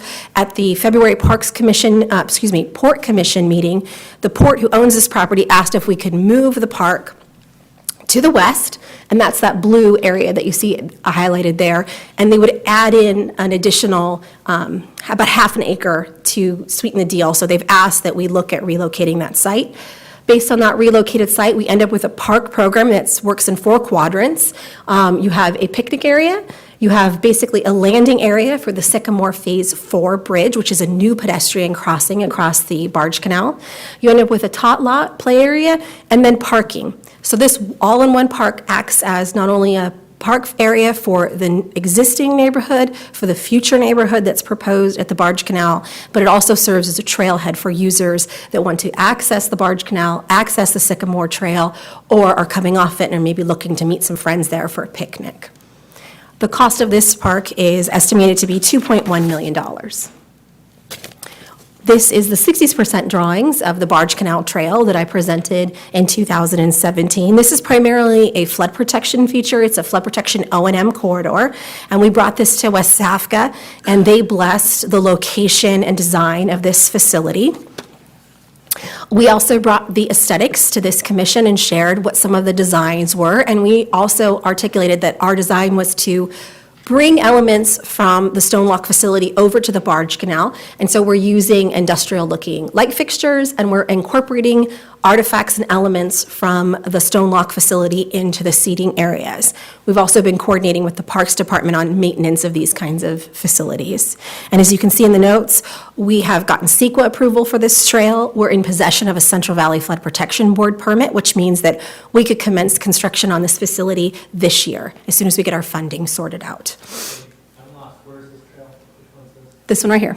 And this is, you are looking at, this is Jefferson, this is the existing barge canal access facility. We're enhancing this facility. We're adding lights. We are paving it. We're, The trail is basically, it's an enhanced. it's an enhancement. It's yeah, that trail is just DG with a few benches, no lighting. So this is an enhancement of that trail. And effectively, it turns it into a flood corridor by the enhancements that we're adding. It's in between Jefferson and Lake Washington. Site 3 is a combination. It's a kind of an extension of the Clarksburg Branch Trail. So here you are at Jefferson and Locks Drive. You come up, you circle around the southern part of the lock facility, and then you dead in on Locks Drive. This dead end is a function of where the flood setback is and who the permitting agency is. This is just a sort of an interim dead end, and I'll get into that in a little bit. Then we also have completed design on that, received CEQA, are in possession of a Central Valley Flood Protection Board permit. The total of these 2 trails, so these enhancements, so the enhancement to the existing trail and this additional extension will cost $900,000. Pardon me? I'm lost again. Where was this trip? This is Jefferson, and this is Locks Drive, and so these are on the west side of Jefferson. The Clarksburg Branch Trail is south of here, so this is an extension of the Clarksburg Branch Trail. It takes you along the Stone Lock facility, and it dead ends right now in this phase at Locks Drive, or South River Road. South River That Road. goes into Honda Hills. Yeah. Yes, Through the north part of Honda Hills, yeah. to use the parlance of our time. So that's one component of the Site 3. The other component is a trailhead feature, a linear park, which I discussed with this commission in 2017. It includes sculptural elements that are meant to speak to the industrial heritage. There's a gateway monument that says, "Welcome to the Stone Lock District." And it includes sort of low maintenance, as much as we can make it low maintenance, vegetation. You can see here there's also an extension that comes off of that. That's an, excuse me? Sorry, there we go. It's an extension of this trail. And what it is it's a cycle track that takes you along Jefferson, and it drops you off at Stone Boulevard. So there's no existing pedestrian facilities in that location. This would provide those pedestrian facilities as well as a sheltered bike facility. Excuse me. So that's the abandoned railroad track. That is the abandoned railroad tracks. Now, on the actual Baskill Bridge of Jefferson, we're proposing to maintain the visual interest and historic preservation, those tracks. And so there would be railing along the tracks. The pedestrians would not be able to access them, and this would be accessible by bicycles and pedestrians. And they would have these public art features that show the train. So this is the kind of a homage to the fact that we used to have trains come down into Southport. And you would be able to see the ties, the rails, and what's interesting about these ties is that they are spaced far apart. So if you look down, you can actually see the water. This feature, along with that other park, is estimated to cost $3.1 million. This is the, yes, sir? Is there a functional reason or a legal reason why you're keeping the railroad tracks, or is it purely just an homage to the heritage and It's the aesthetics. artwork? It's purely aesthetic? It's purely aesthetics. Okay. This is Site 5. I'm going to come back to Site 4. Site 4 is kind of the big part of this presentation, so we're just going to skip over But it. you would- Yes, sir? But you would be able to walk across the railroad tracks that are there and look down into the water? So the Baskill Bridge is about 14 feet wide. The tracks go through the middle of it. We're protecting those tracks, and then we're going to be covering the remainder of the ties with ADA accessible material, so bicycles and pedestrians can safely walk across that. And then you would have the middle, where the tracks are, remain open and visible to the public, but safe, so you could So actually it's get on meant to be a them. visual thing and not something that you walk across? That is itself? correct. So it's, rails and bicycles don't work well together, so we're protecting the bicycles from that. So this is Site 5. This was in your memo. We're recommending that we relocate Site 5. As you can see in the vision, we originally had it in this location. This is the location that was identified in the general plan. The work that we've done with Jacobs and the work that we've been doing on the revised Central Park concept, we recommend, instead of having these parks adjacent to each other, that we develop a green belt that runs through the spine of Stone Lock, and that we instead create one park adjacent to the, adjacent to the new setback levee, and then several trailheads. And I'll bring your attention to this trailhead, which I'll talk about later, this secondary trailhead. Site 6 is the Pioneer Bluff Trail Extension, which you can see here is sort of located in green. The orange area that you can see in this diagram, and it's also referenced here, that's the levee setback. The levee setback is fairly significant, but that's not really the issue that we have with this trail design. The flood protection solution, which I'll go to a cross-section, please excuse this drawing, it's a little difficult to read. But see this area here that I'm pointing out here that's in between this line and this line? The flood protection solution is to remove that area, and that would effectively remove all of the vegetation that currently exists on that levee. So one of the recommendations you're going to see at the end of this presentation is that we work with West Safka to come up with a different flood protection solution so that we can protect that vegetation and continue to have a very pleasing and pleasant trail experience along Pioneer Bluff. So we decided not to advance any design work on Pioneer Bluff and instead focused on establishing the levee setback and coming up with some potential recommendations for an alternative flood protection solution. This is that site that I mentioned to you before. This is that conversion of South River Road. So that's currently an open road. We want to convert that into a trail. We would develop a trailhead at this location. You can see there's a cycle track and parking along this portion of the road. So this would effectively create a trailhead, and this aligns with the Southport Levee Recreation Trail Report's recommendations. This is Site 8. Site 8 is not included in the original vision that you approved in 2016. This is a new idea that we're bringing forward with this reuse master plan, and it's adaptive reuse of these 3 tank facilities. They're encroachments in the levee, and we think it would be easier to actually get them permanent in place versus to get the permit to remove them. So we're looking at adaptive reuses similar to what you see in Gaswork Park or other adaptive reuses. And that would also, you'll see me talk about the need for a diversion structure. You could see how this could be expanded out into the river, and I'll get to that in a minute about the diversion structure. So on to Site 4, which is sort of the most important piece, that centerpiece that I told you of the Central Park concept. The first thing I wanted to mention to you is that when we came and talked to you in 2016, we said, we're recommending that you give us authority to go negotiate, go coordinate with West Africa and say, let's look at a different flood protection solution for the Stone Lock facility. At the time that we started that discussion, the idea was to fill this entire orange area in with dirt, and that would separate the Sacramento River and the Deepwater Ship Channel forever. We went forward and talked to West Safka, hired Wood Rogers to look at a different solution. We looked at retrofitting these stop log facilities, installing a new flood wall in this location, putting in pipes so at least water could get through from the Sacramento River and the Deepwater Ship Channel, and then we also looked at retrofitting these sector gates for flood protection solutions. I'm happy to inform you that we found a $40 million savings. $40 million savings in this exercise. So the solution that is best for water quality, fish passage, ecosystem enhancement, recreational opportunities, and historic preservation is the 10th of the current recommendation. This was presented for the first time to the Transportation Mobility Infrastructure Commission last night. You're the second commission to hear this, and it's going to the West Africa Board next week. So in line, we've tried to develop a concept for Site 4 that assumes that water will be flowing through these things, that we will have active habitat restoration occurring in this area. Just really quickly walk you through, this is the opportunities and constraints diagram that will be included in the reuse master plan. It shows that diversion structure that's needed for water to continue to flow through the area. It would keep this silt from continuing to fill in. I'd also be happy to inform you that we are looking at reusing 4 of the 5 structures that are within the Stone Lock area.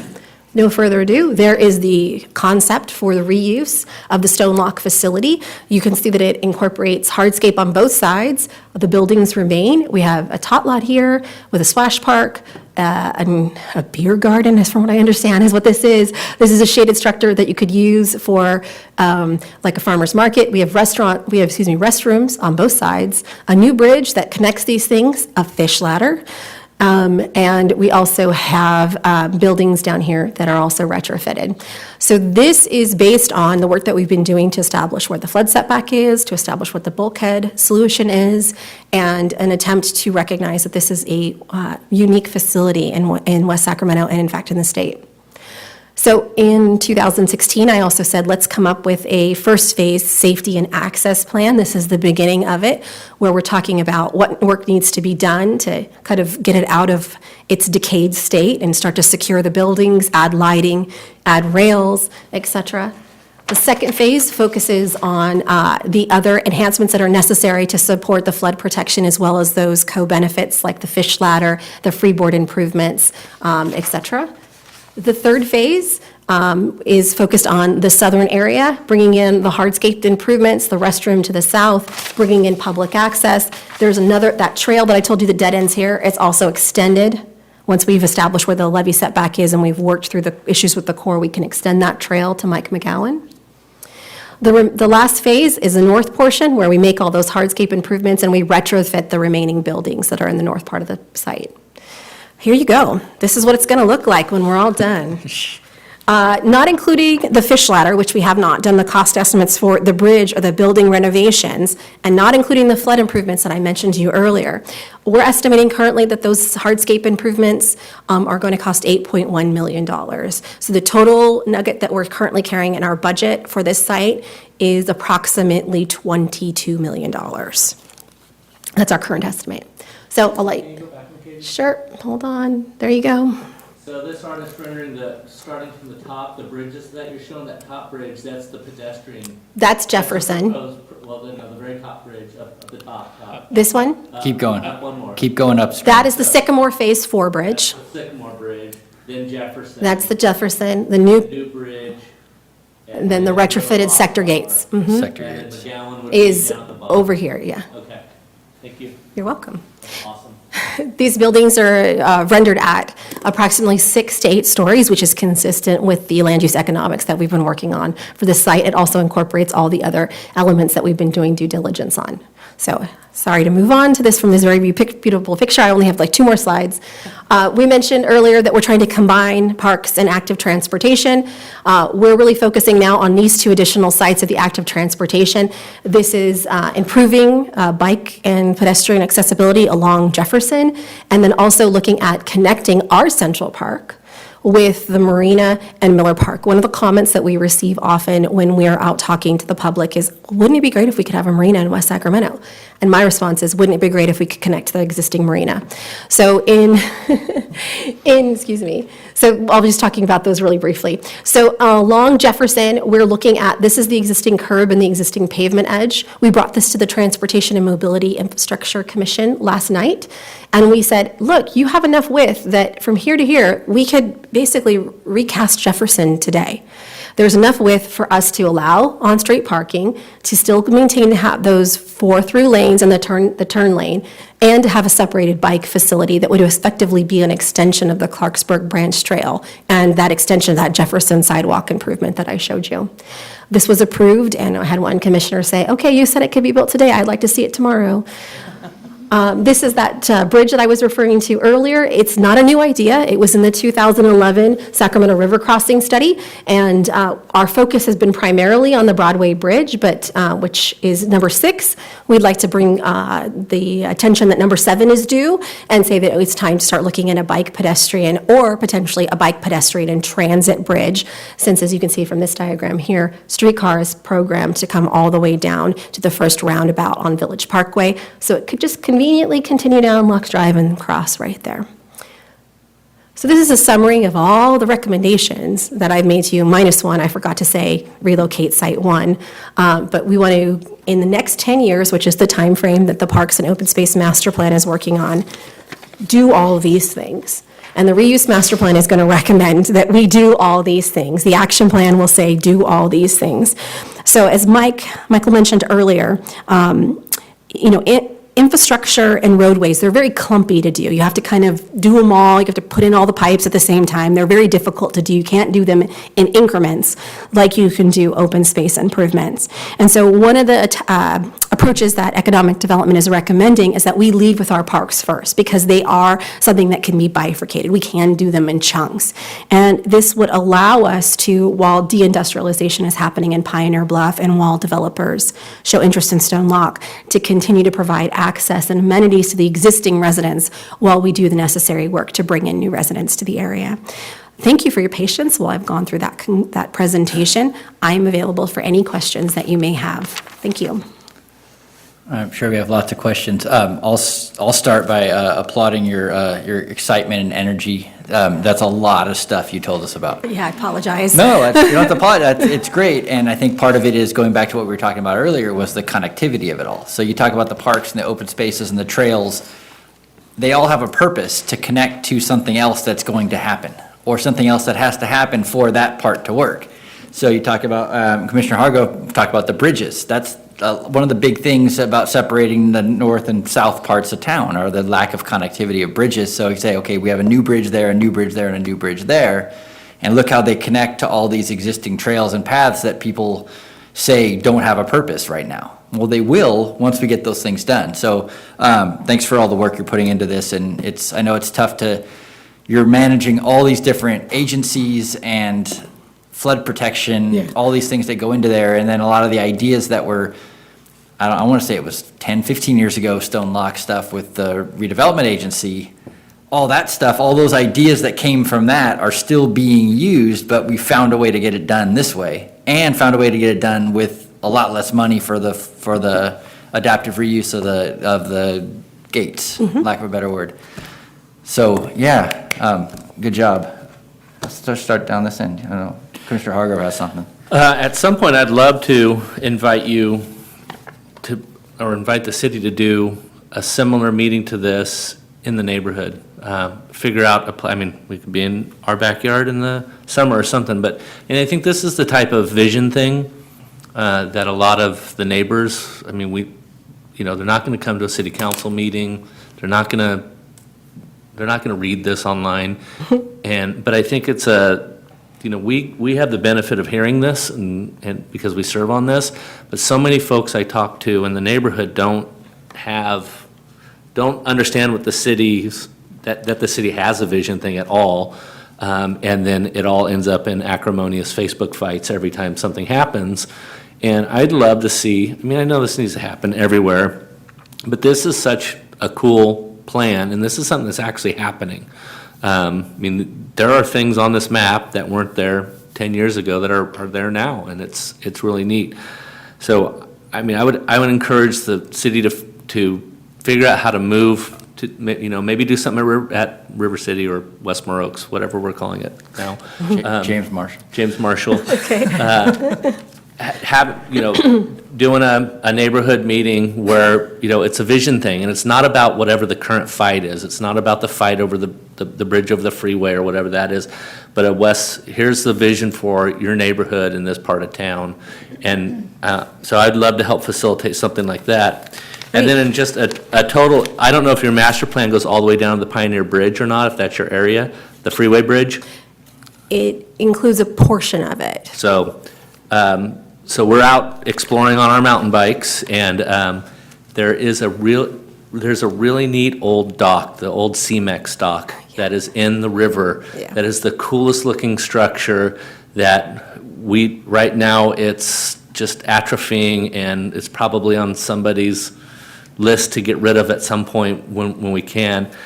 In terms of history and adaptive reuse, I would love to see the city consider doing something similar with that cool dock, and it would bookend the Pioneer Bridge. But that is one of the most unique features we have in the river. There's stairs that go down to the river. It could be a place where boats could come in, drop people off. So it's a really neat thing. I don't know if it's on the city's radar or not, but it's sitting there in the river, and it's just a really neat feature that I could see someone creative like yourself and the staff in the city figuring out something neat to do with that in terms of adaptive reuse. And it's all this is all public. This is all stuff I can share, right? Oh, yeah, absolutely. No. The semi-stock is not in this plan area, it's in the Bridge District, but I'll tell the Bridge District's project manager your comments when I see her tomorrow. It's on the south side of the freeway. Yes, and the CEMEX property is included in the Bridge District's plan. It's Okay. the only property in Pioneer Bluff that's not within my planning area. But I will tell Katie Jacobson, who's the project manager, your Okay. comments. Thank you. You're welcome. Any other questions from us for you? No, you get to sit down. Okay, thank you very much. All right, thanks. Where are we? Item 6, consideration of a workshop on the 2018 Bicycle, Pedestrian, and Trails Master Plan. Senior Analyst Chris Daughtry. Good evening, Chair and members of the Commission. My name is Chris Doherty. I'm again, Senior Transportation Planner with the city, or with the Public Works Department. The item before you this evening is a workshop on the 2018 Bicycle, Pedestrian, Trails Master Plan. The agenda packet you received included a draft of the master plan, and the draft that is included is an internal review draft. So there are still some placeholders and some errors in the report, which we are working with the consultant to correct. We brought you this early draft this evening to get your feedback at this early stage in the document's process, so we can incorporate that feedback as we move forward to council this next May, and for adoption ideally in May or June of this year. The Bicycle Pedestrian Trails Master Plan effort was originally kicked off in 2016 with some outreach meetings to the public, and it really aims to build off the successes we've gotten from the 2013 master plan that was adopted in May of 2013. The purpose of a master plan like this is twofold. It is to identify deficiencies in the city's active transportation network and plan the type of facility to meet that need and develop a project. And then step two is to prioritize those projects so we can seek funding from the state or federal or local level. Since the 2013 plan, we have either funded or built approximately 4 miles of what are called Class 1 bike trails. Those are your Clarksburg Branch Line Trail, Sycamore Trail systems. 10.4 miles of Class 2 bike lanes. Those are your in-street bike lanes in traffic. And about 2.2 miles of a Class 3 facility. These are your bike routes on local low-speed roads through the city. This update will include some new features to make the master plan a little more easy to read, and also kind of further some of the analysis on the roadway network that we started in the 2013 plan, excuse me. This lighter, more infographic style is really designed to kind of make the document, the intense amount of information that is in this document easy to digest for most readers.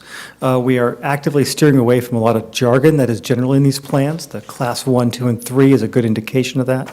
We are relabeling those as bike trails, bike lanes, so that it's a more of an approachable document for the public, so it's truly a resource for residents of the city. But it still does include the material needed to satisfy the state and federal funding agencies, the requirement for plans of this nature. We are furthering the level of traffic stress analysis that has gone into this plan. Level of traffic stress is a relatively new methodology. It was incorporated in the 2013 plan. It was very new in my profession at that time. This allowed us to have a little bit of time to take the new research that has been done in this area and really apply it to our road network. It really helps to quantify the road stress for the bicycle user. A good example of this is a bike lane on Jefferson Boulevard is a very different environment for a cyclist than on a 30-mile-an-hour local road. So it really, this works on the concept that there are several types of riders. There are ones that are strong and fearless, much like a couple of the commissioners and myself who go out riding quite a fair amount. But there are those who are that big segment of the population, about 60 to 70%, that are interested but concerned. Those are, yes, generally those who have kind of a concern about mixing with traffic, so we want to build a facility that really addresses those concerns so that we get more people out on bikes, commuting, doing their daily trips, and all the things that are accessible. This level of analysis allows us to find the deficiencies in our network and really program the right facility to get a much more a larger shift of mode from a single occupancy vehicle to biking and walking in the city. We've also moved to the concept of highlighting several of our high priority projects. And these are creating a brochure in the plan that really highlights these projects, calling them project sheets. This draft that we have here for the Sycamore Trail Network shows all 5 phases of this plan, effectively connecting Sacramento Avenue to the north, all the way down to Lake Washington and Jefferson to the south. This trail here, as highlighted in this map, will cross both all the UP mainline railroad system, Highway 50 with the Sycamore Phase 2 that is currently in design, and the Deepwater Channel, which was reflected in the previous presentation in stone locks. Crosses all the three major barriers that separate the city from the north to south movement. The goal of these project sheets is really to create a brochure so that when we go out and we seek grant funding, we have a single, this is your elevator speech per se, that you can put into a grant application that speaks to the benefits, shows how it fits into context with the rest of the city, and allows us kind of an executive summary to start for the grant application. So we're pursuing these on 4 projects. One is the Sycamore Trail Network. A second one is going to be the I Street deck conversion, which is the what we plan to do with the existing I Street Bridge. Once the new I Street Bridge is built, we're going to convert that into a bicycle and pedestrian crossing over the Sacramento River. We are also looking at the Southport Trail Network as another project sheet. That'll include the Clarksburg Branch Line Trail, the Southport Setback Levee Trail, and the network through, and the Main Drain Trail, and the network throughout Southport of our Class 1 trail network. As noted earlier, this draft will be revised before proceeding to council. There are several areas that I have noted in here. I'd like to kind of go through how I would like to revise this as staff. Again, the project sheets, as noted in here, I think are a starting point. I would like to see them punched up a little bit, a little more information for each project. The prioritized project list is one area I want to do some pretty heavy work on. Instead of the numeric prioritization values that they are using, I would like to group these into 3 types of projects: a high priority, a medium priority, and a low priority. The goal for that is that with the diverse range of funding programs that we apply for, we don't want to show one as our 3rd or 4th priority when it could be the better fitting project for that funding program. So it shows it's still in our high priority group, but so it'll allow us to better compete for funding. Also with this list, I would like to combine the projects that might make a better grant application. Some of these are just individual road segments. They might be very low in cost, but they would make a better project if combined with several other projects already on this list. So it'd make a little more robust, holistic project that would truly open an area up for walking and biking per se. So those are some of the adjustments we would make to the project list. And the last section I would like to add is a truly actionable implementation item list. These would include things like updating our roadway specifications throughout the city, both for on-street and off-street, including a bicycle facility selection guide, depending on using the level of stress analysis. So if we're looking at what type of bike lane we would want to put into Jefferson Boulevard, which sees 35,000 vehicles a day at a high speed, we would have the right criteria to put the right facility in to meet the needs of all users. We're looking at trailhead guidelines and specifications because we're creating an extensive amount of new Class 1 bike trails throughout the city. Those trailheads and how they interface with the street and with where they start are important, that we maybe don't use things like traditionally we have like bollards, which can create a falling hazard for several cyclists. Sorry.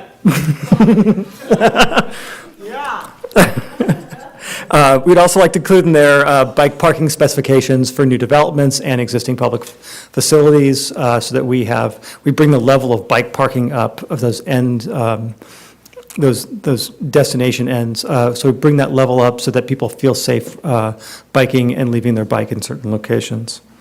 And incorporating those parking standards and the amount of bike parking into the zoning code. Those are just a handful of some of the suggestions we're going to put in as implementation measures moving forward. The master plan went to the Transportation, Mobility, and Infrastructure Commission last night. And again, we are here at the Parks Commission this evening. We expect to go to council on May 9th and for a workshop, and depending on the feedback we get from council and how fast we can incorporate that, either have final adoption on May 23rd or in the June 13th council meeting. This concludes my presentation, and I'm available for any questions you might have. Just want to thank you and commend you for your report and giving us this report. And I just want to reiterate how important it is to have a bike trail that is stress-free.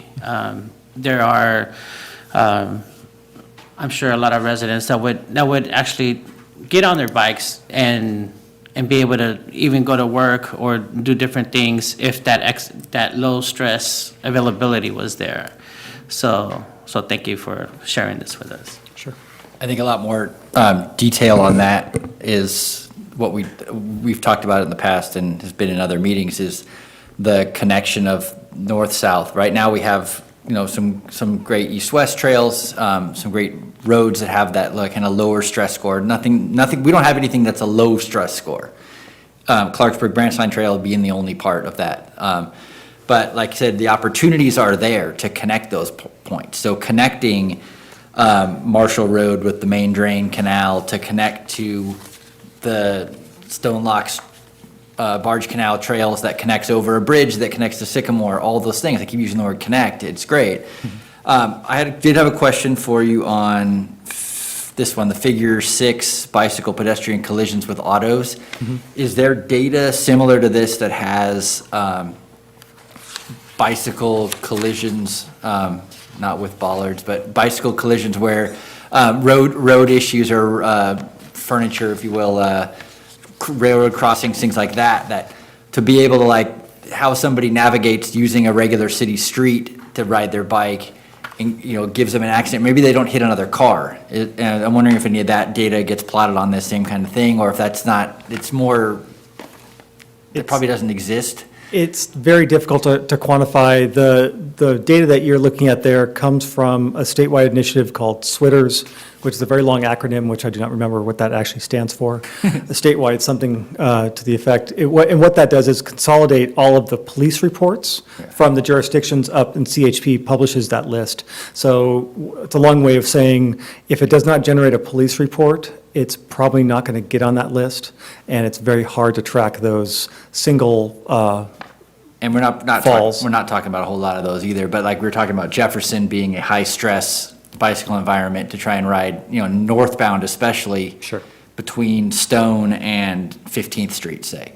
That's a really high-stress area. You also have to cross a train track at a 45-degree angle, which Right. makes it even more difficult. So somebody I'll do it all day, no problem, but my wife won't do that ride because it makes you really nervous because you have to basically turn into traffic to cross the track. So I think having the plans on there, and then sort of follow up on how some of these projects that you guys have been doing already are working. So particularly Linden Road, by separating the bike path from the roadway and narrowing the roadway, how is that? What's been the impact of that? So we did speed surveys before and directly after. We did that road diet on Linden. We found exactly what we suspected, which was about a 7 to 8 mile an hour on average reduction in speed, especially around the school, which was the exact intent of what we were trying to do. A lot of that could be attributed to just a new environment and people being more cautious, and we're okay with that. We have heard a lot more from the initial reaction, which we had some negative reaction with that and some fairly feisty outreach meetings. But since then, we have had a lot of very positive comments from people walking and biking that how much more comfortable and just how much better those facilities are for moving around that loop. We have had some creative parking solutions that have been identified through that, especially around the parks. We had some people, for example, using the buffered area that we're using for visual clearance to back and angled parking. I took that as a little bit of a win that our jurisdiction is definitely ready for back and angled parking without any education. That was great, although that was not the appropriate location. But we're taking that and taking that as feedback as we need some additional parking there. We're looking to see where we can do that. Across the street is a great example, but we need better crossings to get to those attractors like Summerfield Park or the school and the other parks in the neighborhood. So we're taking that feedback in and evaluating it now, but in general, the feedback we've gotten since the initial push has been largely positive. That's the parts that what you mentioned is the part that I noticed the most using that area, is that there's lots of parking across the street, but there's no real easy way to get across the street. I mean, it's a lot easier than it was 2 years ago when you had to cross 4 lanes of traffic. But still, I think I would say that the project's not done, and I think you'd agree with that there's still things that we want to do between there. There's some stuff around the school that you're still working on. So like anything, it's a work in progress, and that as things get noticed and we have to improve things, I mean, like putting the little parking buffer between the passenger door zone and the bike so people don't park in the bike lane on accident, because it's, like I said, it's new, it's paint, people are gonna drive right over it. And then just like the continued education that you guys are doing about like how to use the buffer zones, whether you're allowed to drive in them or not, there's still so much confusion about that. But like I said, everybody was confused because it just happened, and then now people know how to do it, and it's a lot, everybody kind of simmered down a little bit because now you know how to use it. It was the first use of a parking protected bike lane in the region. And it's a fairly urban design that we applied in a very suburban context, so I can understand some of the confusion there. So yeah, we've taken extra steps to really make that as intuitive as possible. And we think we're there, but we're still looking at what we can do to tweak and fix to really make it a better facility for the neighborhood. Yeah, and even in the last year or so, the amount of outreach and planning and proactiveness of the PR of the city has been improved. Yes. With that project being sort of like the first one that people really started noticing, like, hey, I never got contacted about this. And then you realize, well, yeah, there were 3 public meetings about it before, but nobody went to them. So it's like, how do we get more people? And looking at the Sycamore Trail surveys, like how much promotion went into getting the public's input to that versus what was happening in the past, where only the people who really wanted to make an effort to get their word out were able to do that. Now there's so many vehicles for people to get their word out, and so many people are listening. So it's like, I think it's important, I'm sure everybody's going to continue doing it that way, because now we're able to get those comments. Now the flip side is when you have a spike in activity of Memorial Park at the same time when you're trying to do the overall survey, it's going to skew those results, but you're able to look at that and isolate that. So good job on this part. I think, like you said, the city as a whole is moving toward a safe environment for people to be able to get from one part to the other without using their car. And if we can do that, then there's going to be a lot less road trips, a lot less potholes, and all those things that go along with all those extra cars. Anybody else have questions for this? Yeah, of course I do. So, Chris, I thank you for all your work on behalf of the city, and those of us who live here. Linden was a little hiccup. That was a good experiment. I think there needed to be some road bumps and some more stuff there in the beginning, but, it is what it is, but it seems like folks are, I think it's better. I thought it was better right off the bat, but I didn't have to drive there every day. But I appreciate you taking the heat that you did for doing that, because if we're not doing that, if we're not doing those types of projects, we're never going to have a pedestrian-friendly city. So, I understand that happened. I remember when Park Boulevard used to be a 4-lane freeway through the middle of a neighborhood. And it was like the world was coming to an end when traffic calming happened there, and the peanut, discussion of the peanut forever. And you know what? Now, folks, that's just, if you tried to change Park Boulevard now, back to how it was, folks would go crazy. So really appreciate that the city's really pushing forward and doing some of this stuff. But so I want to apply those comments to Sycamore Trail.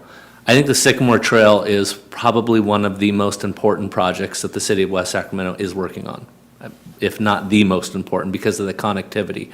Right now in the city of West Sacramento, there's only one road that connects Southport to Broderick, and it's a highway for most of it, and there's 35,000 cars on most of that for a day. That is crazy that our city has one road that connects the 2 neighborhoods in the north and the south. Sycamore Trail would be the next thing, once it's completed, would be the only other transportation piece that would connect Bright, in this case, because I assume it goes on the other side of the UP Trail, but it would connect Bright all the way to Southport. And I think that's really important, that notion of it. So I hope that the city continues to push forward on it. I'm curious on more details on when the bridge, they're going to start going to construction on the pedestrian bridge over the freeway. I'm curious on, and this might not be questions for you, how far along we are on discussions with the school district in making sure we have access and right of way through there. And I want to make sure that we have good communications with the neighbors, especially those on Deerwood that are backing up to that trail. So, no one's going to be completely happy with that. But I do think the folks I've talked to already on there, and I've been proactive about it because I am vocally supportive of all of this. Once you talk to them, even those who are nervous at first, give them the information. I know you find this out all the time. It's usually there's some mitigating things they would like to see happen, but ultimately a trail moving through that part of the city is something that most folks are fairly happy with. And I think that talking more about that bridge piece going over the UP Trail to the other side of the Deepwater Channel is extremely important because there's folks that just don't think that that's possible. And I'm telling them not only is it possible, but it's going to happen. And once that starts becoming visualized, it's really a lot of initial pushback on Sycamore seems to melt away. And then I know you know this, but I think the number one thing that will make that Sycamore Trail be more, the neighbors be more happy with it is when it opens up the West Sacramento Beer and Taco District with some trails moving through to some of those areas over there. We are actively working on finding a solution to cross over to Seabrian from the trail, which would make it really a very accessible trail system to come through and walk into, go to your YOLO, Jackrabbit, or Chondos, or of course Bike Dog. That is really one of the goals is, but not only for that, for the residents, it's also that area is one of our primary employment hubs. And so the more that we can get there, it's hard to get to via industrial or harbor.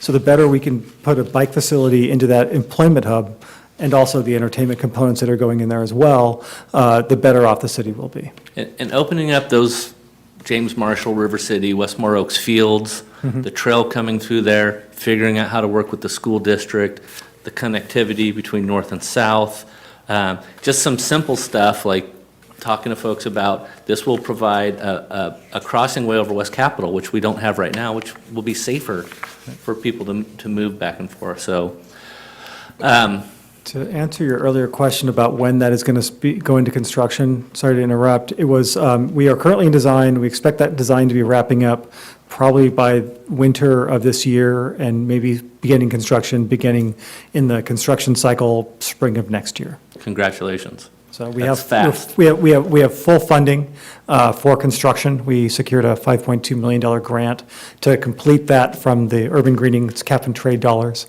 to put on top of the design dollars we'd gotten from the SACOG or bike and pedestrian funding.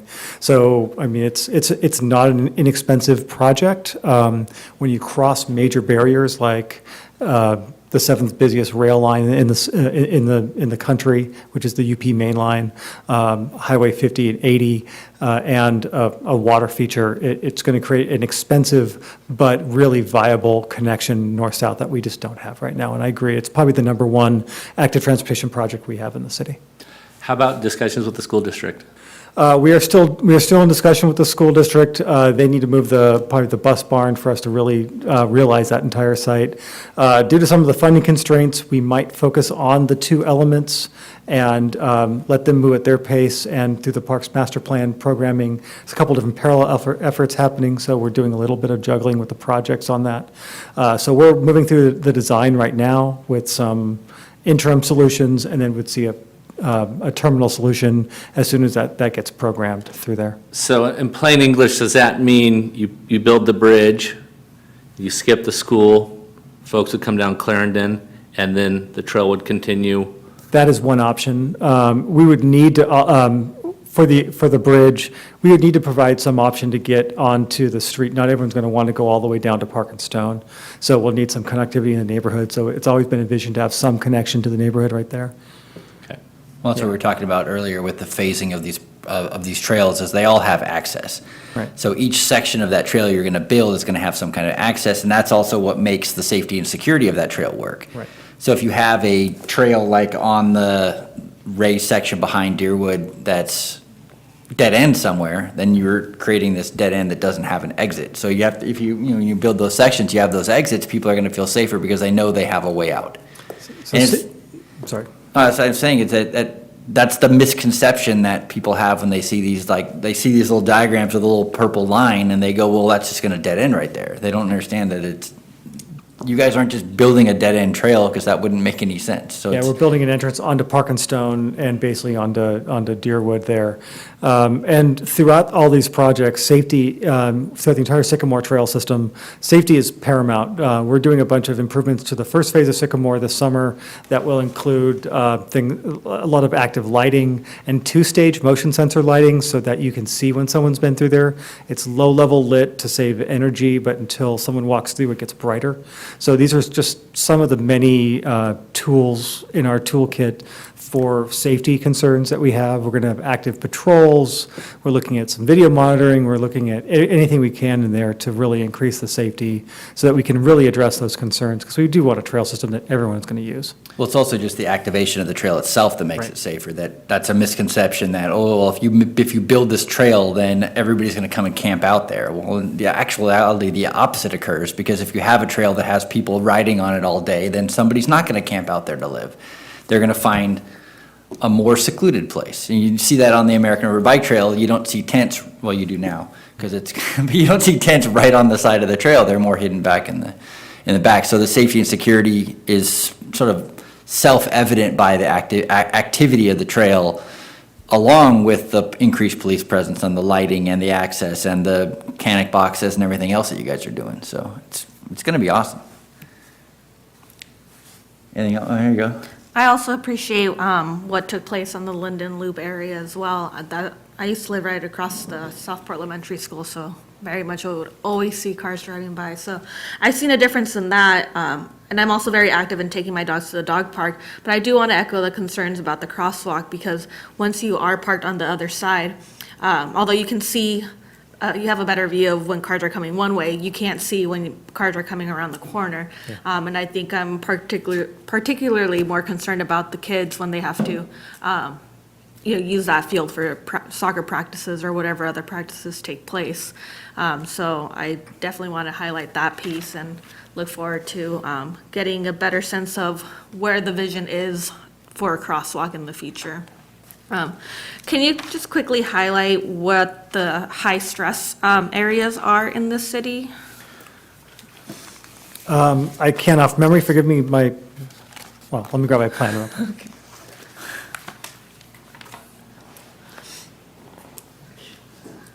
The bollard. So you're saying the high-stress bicycle area? Bicycle areas, yeah. And I have to agree with Greg on the Jefferson, 15th Street. I used to try to ride my bike to work in downtown and kind of got a little scared afterwards. I'm like, nope, no, I'm not going to do this anymore. I'm looking at the map. I mean, really, in reality, right now with the bike lane network we have, almost every major arterial is going to be pretty much a higher stress route. Jefferson being kind of the primary spine that really addresses vehicular throughput, less about active transportation. So we have some really phenomenal opportunities through there that Katie mentioned earlier, where we have some opportunities to do a separated cycle track on the eastern side of that as that area grows, which really, I think, the more you're separated, that would look and feel like the Clarksburg Branch Line Trail, but literally just adjacent to the travel lane with some physical separation. So it would really provide a really comfortable environment. And that will add to the other trails that we are building, most notably along South River Road under the freeway. We are going from 15th to Bridge, building on South Road under the freeway there in that freeway off-ramp, which is a real challenge to ride through there. Probably my number one complaint right now that I get from residents. We're also doing a cycle track through that corridor right now. So this would create almost a consistent cycle track separated facility on the roadway from the locks up to the Bridge District. And then you could access the Riverwalk Trail from there. So that provides a pretty low-stress connection throughout a real major corridor in the city. Thank you. Yeah, we keep saying over and over again the connectivity. So like you said, if we have connectivity on Sycamore that goes kind of on the western edge of the Old West Sac, say, and then the cycle track and Village Parkway, South River Road improvements, it's going to allow adapt or alternative transportation sort of east and west, where you don't have to then filter across on another busy corridor, whether that's Lake Washington or West Capitol. Yeah. That's a worst case scenario. So I see that, and just looking at the data from that figure 6, how many bicycle auto collisions there were on West Capitol versus other streets, and you look at that and you look at the data, and if you were to analyze each one of those spots and see how many of those were commuters versus transient population pulling a trailer, it's going to be a different, there's going to be a lot of different data on there. That's a different user being hit by a car, not just somebody who's riding from Davis to Sacramento, passing through town. Correct, and I'm happy to report too, we are in the middle of designing West Capitol Avenue from Enterprise to Jefferson, and then Jefferson from West Cap down to Park as part of a road rehabilitation grant we received. We are looking at doing a continuous buffered and protected bike lane system throughout that entire corridor, which we are designing right now. So we are really actively addressing where we see those hot spots and seeking the dollars to correct that as fast as we can. These are federal and state dollars, so it's a bit more lag than we would like, but it does allow us to actually both improve our roads just for rehabilitation, which is crucial, and also for safety and for all users. Yeah, I think sort of a added benefit of doing these bicycle improvements is the increased pedestrian safety as well, because anytime you can get the pedestrian further separated from the car is going to be an improvement to their safety. So if you put the car, the parked car, the bike lane, then the sidewalk, now you have 2 buffers between, so you're not walking right next to a car. So all these things lead to each other and make improvements. So glad we have the right people in charge making these things happen for the city. Great.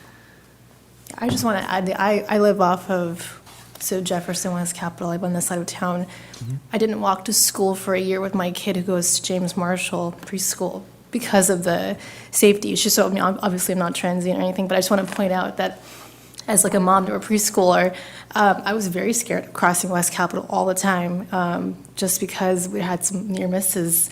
People just drive like crazy. And there's also Caring Connection, which is another daycare preschool area. So on West Acre, you have these little children who are walking back and forth, and I felt guilty every day not taking my car the 2-minute drive just because out of safety or something. So I appreciate the update you provided regarding West Capitol and Jefferson in particular. It affects my family personally, so thank you.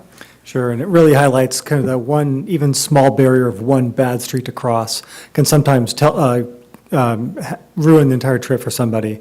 So it's really important for us as staff to identify the entire corridor and make improvements to the entire corridor, because even one bad intersection can really lose that connectivity that we're really trying so hard to get to. That's what you're saying about the Fifth Street on-ramp to the freeway being the what do you call it? It's a big barrier to a lot of people riding from Southport to downtown to their job, which is a very easy ride for the most part, except for that one stretch that really is aggravating to people and stressful. Yeah, thank you for that. Any other questions for Chris before we let him go? Thanks for staying so late here. Sure. Thanks, Chris. All right. Item 7, the 1-inch thick thing we got here. Consideration of 2018-2019 Community Development Block Grant funding to be received from the U.S. Department of Housing and Urban Development. Amber Whitaker. Yes. Hi. Good evening. So I'm here tonight to kind of give you guys an update on the city's community development block grant funding. And then after my brief presentation, request that you provide comment or recommendation for our 2018-2019 CDBG funding. So I'd just like to take a second to introduce myself. Again, my name is Amber Whitaker. I work in the Economic Development and Housing Department. I have recently taken over for Louise Collis, which I'm sure some of you knew. She did CDBG administration prior to myself, and she retired last November. So before she left, I tried to gain as much information as I could from her. So to begin my presentation, under federal regulation, CDBG funding needs to address one of 3 national objectives. Those national objectives are a benefit to low, moderate income households or persons, 2, removal of slum and blight, and 3, for an urgent need such as an earthquake or a flood. 70% of a jurisdiction's allocation, its yearly allocation, must go to benefit the low, moderate benefit for low, moderate income households. So there's a really rigorous structure when deciding what projects to fund with CDBG monies. So 1, you have to meet one of those 3 national objectives on the previous slide. 2, you must create a consolidated plan every 5 years. That's called the 5-year consolidated plan. What the consolidated plan does is it examines the needs for low-income persons or neighborhoods within the city, and then creates goals that address those needs.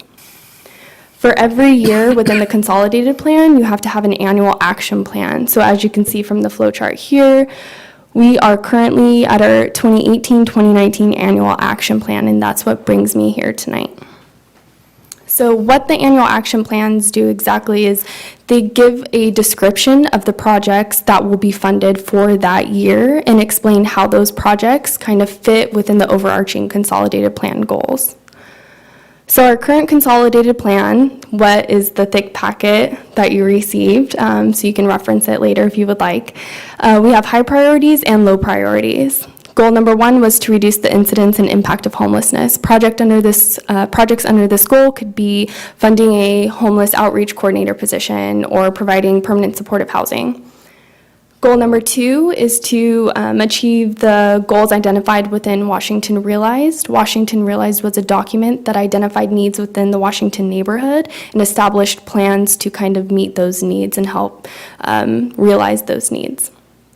Goal number 3 was to strengthen economic opportunities for lower income households. Projects under this goal could be job training for lower income persons or micro enterprise classes. Goal number 4 is to affirmatively further fair housing. So the city is required to affirmatively further fair housing, meaning that we need to analyze our fair housing choices and then create goals and priorities to deal with those barriers. So now that we kind of understand the basic structure of CDBG planning, I kind of wanted to give you an update on past projects. So for our first year of funding, which was our 2016-2017 annual action plan, we funded 1 project, and that was the Riverwalk Trail Extension Project. That extended the north end of the Riverwalk Trail and provided pavement, lighting, and making it ADA accessible. So if you look here, the project extends the trail, connects into the new C Street Bridge, and then continues on to the Broderick Boat Ramp. The project also has a high water event route, so that way the trail is still usable when the I Street Bridge portion of the trail is flooded. So this project was in support of goal number 2, and construction for this project is to begin in 2020.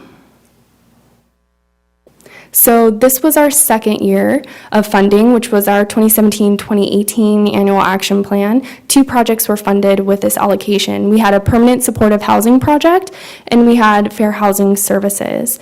Most of our allocation went to the permanent supportive housing project. This project is in support of goal number 1, to reduce the impact of homelessness. The project, what it will eventually do is provide low barrier entry housing and on-site services to homeless persons within the community. So since last year, the city has come a long way. We've partnered with a nonprofit developer to locate a potential site for a 65 to 75 unit project.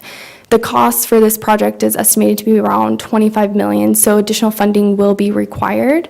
A possible option for our 2018-2019 allocation could be to support the completion of this project. The second project that was funded that year was for fair housing services. This was in support of goal number 4, to affirmatively further fair housing. The city entered into a contract with Project Sentinel. They're a fair housing consultant to provide fair housing counseling to residents and landlords within the city. So this brings us to our third year of funding, which is why I'm here tonight, our 2018-2019 annual action plan. So Congress has yet to pass the federal budget. Consequently, HUD has not given us our yearly allocation amount. So we do not have an exact amount yet, but we can expect to receive an amount similar to what we received last year. So that would give us about $450,000 for funding opportunities.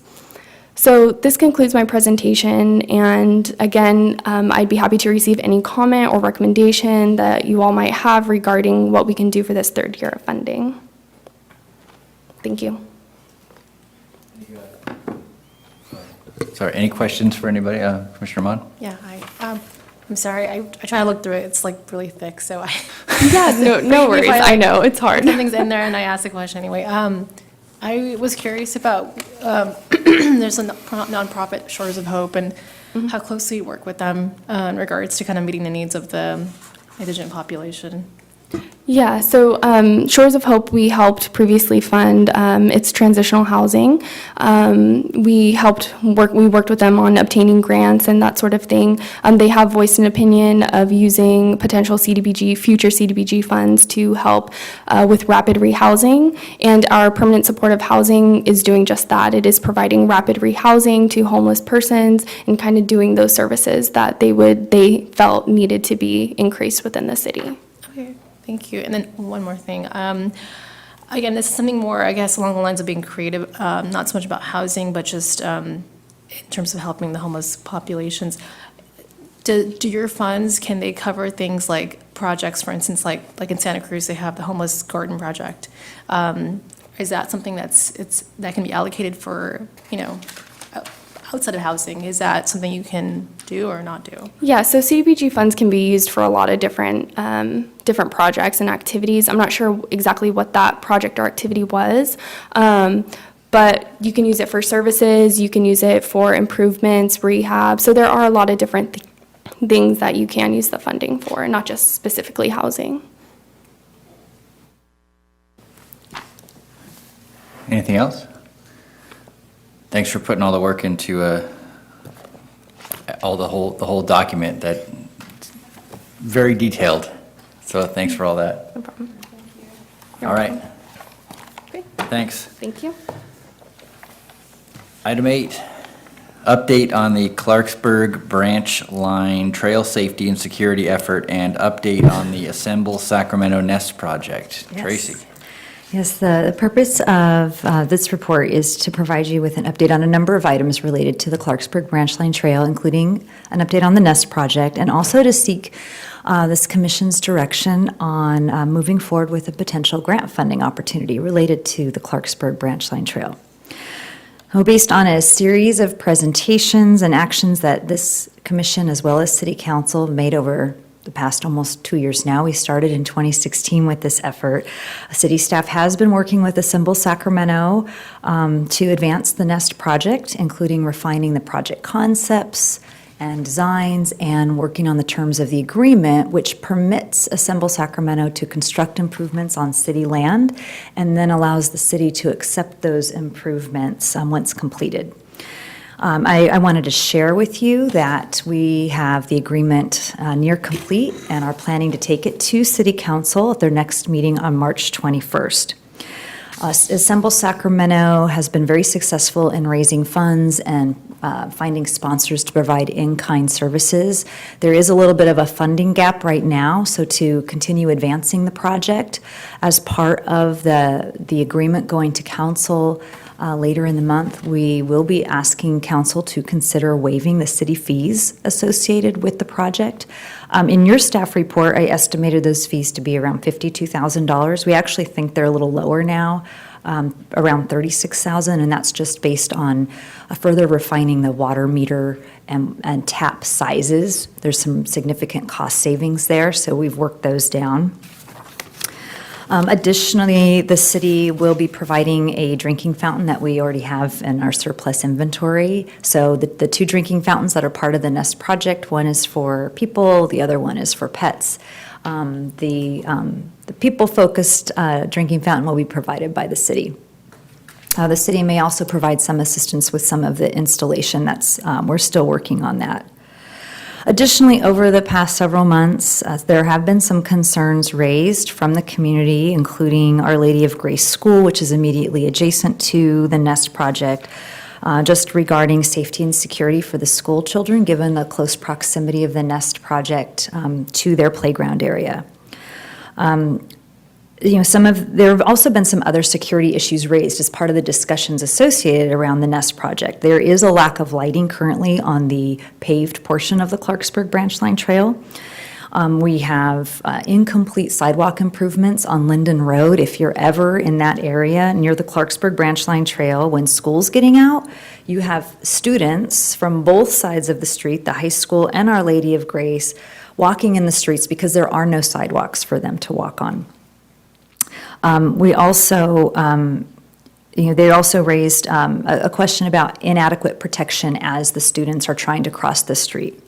So we've held a series of meetings with Our Lady of Grace School administration and parents, with Assemble Sacramento and city staff to work on developing a joint strategy for moving forward. And so I highlighted in your staff report some of the components that are included as part of this joint strategy that, if implemented, provide support for the Nest project to move forward. The first is that our Assemble Sacramento will work with Our Lady of Grace School to construct improvements on the school property that help to address the concerns raised by the school, primarily screening improvements. These are separate from the Nest project, but related, and these would be completed to the school at no cost to the school. Assemble Sacramento would provide a site activation plan for the Nest project. They provide that to us, to the city, upon project completion. That would include programming opportunities to further activate the site. The city, Our Lady of Grace, and Washington Unified School District, in conjunction with River City High School, will work to implement a crossing guard program at that Linden Road and Clarksburg Branch Line Trail intersection to ensure the safety of students walking both to and from school and to the shopping center, which is, a frequent focus of trips at that intersection. And then there is a grant opportunity program through the Urban Greening Grant Program to apply and for the construction of some of these safety improvements. The Urban Greening Program is the program that funded the Sycamore Trail Overpass project. It is administered by the California Natural Resources Agency. It's funded through the California Climate Investments. It's a program that uses cap and trade dollars to help reduce greenhouse gas emissions and improve public health and the environment, among other things. Specifically, non-motorized urban trails that provide safe routes for travel between residences, workplaces, commercial centers, and schools are eligible for funding through this program. We think the Clarksburg Branch Line Trail improvements, as highlighted in the staff report, are a great fit for the grant program. The application deadline for that program is just around the corner. It's April 11th, and it does require a city council resolution. So staff is seeking support from this commission to move forward and advance the request to city council to apply for that program. The scope of work for the grant application would include lighting along the Clarksburg Branch Line Trail, the paved portion where there currently is no lighting. Also looking at an extension of the Clarksburg Branch Line Trail south to South River Road, so almost to the city limits. Also looking at creating a trailhead feature where the Clarksburg Branch Line Trail begins at Locks Drive. So similar to what Katie was talking about on the north side of Locks Drive, creating something on the south side, the entrance to the Clarksburg Branch Line Trail, where right now it's a really kind of challenging access in that area. And then also some additional trail amenities, some signage and trash receptacles. And let me make sure I'm not leaving anything else out. Sidewalk improvements along Linden Road on both sides, north and south side, so that we have contiguous, safe access for pedestrians on the sidewalk. And so we're working on developing the budget for that. There is no match requirement. You are a more competitive applicant if you provide some match funding. So we're still working out the budget and the match request, if any. But we did want to make sure we brought this forward to the commission and could get your input and hopefully support for moving it forward. That concludes my presentation. Happy to answer questions. Commissioner Hargrove. On the interface with Our Lady of Grace School, there was some vocal concern expressed about that with a group of parents. Just wondering where that relationship is in terms of the new mitigations that have been put forward. Has that been something that the parents have? Do the parents believe that this plan addresses their concerns, or is there still active opposition to the project? These, if implemented, these items address their concerns. There is a joint letter between Our Lady of Grace School and Assemble Sacramento that's in the process of being finalized.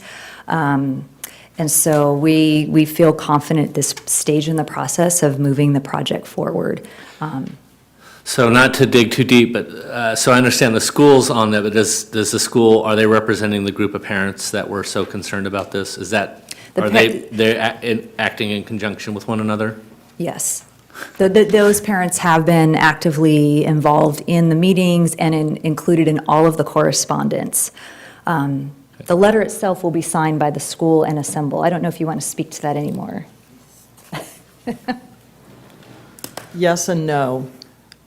It's unclear if all of the parents are going to be satisfied fully. However, there is a group of parents that have been working with Our Lady of Grace School. The school's position, at least my interpretation of the school's position at this point, is that we have listened to our parent group, we have taken in their input, we as the owners of the property and having the responsibility of the school will now make the decision regarding what we think is in the best interest of the diocese and the school and the property of which we own. So therefore, the agreement is actually with the property owner. Whether that agreement that the diocese and the school have entered into with Assemble Sacramento satisfies all the parents is unknown. But we know that it does satisfy some of the parents. Okay. Is that a fair explanation? I mean, yeah. I don't know, it was an honest question.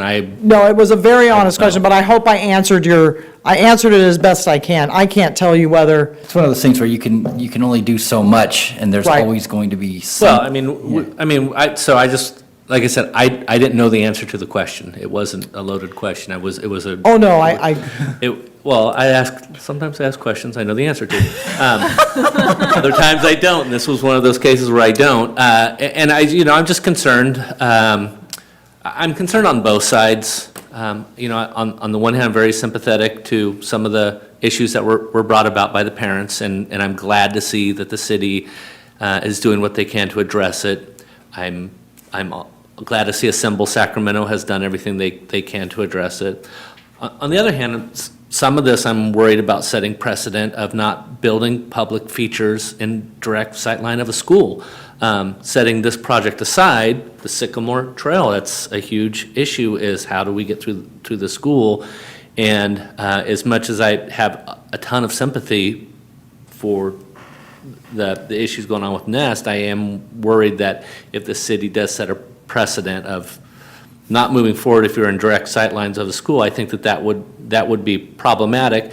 But also, I think that it looks like, just from reading the staff report, that you have come to some agreements in terms of mitigations for that sightline issue, which I think are also very appropriate, and I think shows how when citizens get involved and bring up an issue, I do think that the city does try to figure out ways to address them, and I do think it's appropriate to work with the property owner to screen, and there should be trees and dodgeball walls and stuff like that. So it sounds like it's working its way through the process and is coming to conclusion. Well, the other part of that too is that you have a lot of the issues that they're already having are unrelated to whether this Nest project happens or not. So because the Nest project is happening, they're going to get these protections from the existing part of the trail.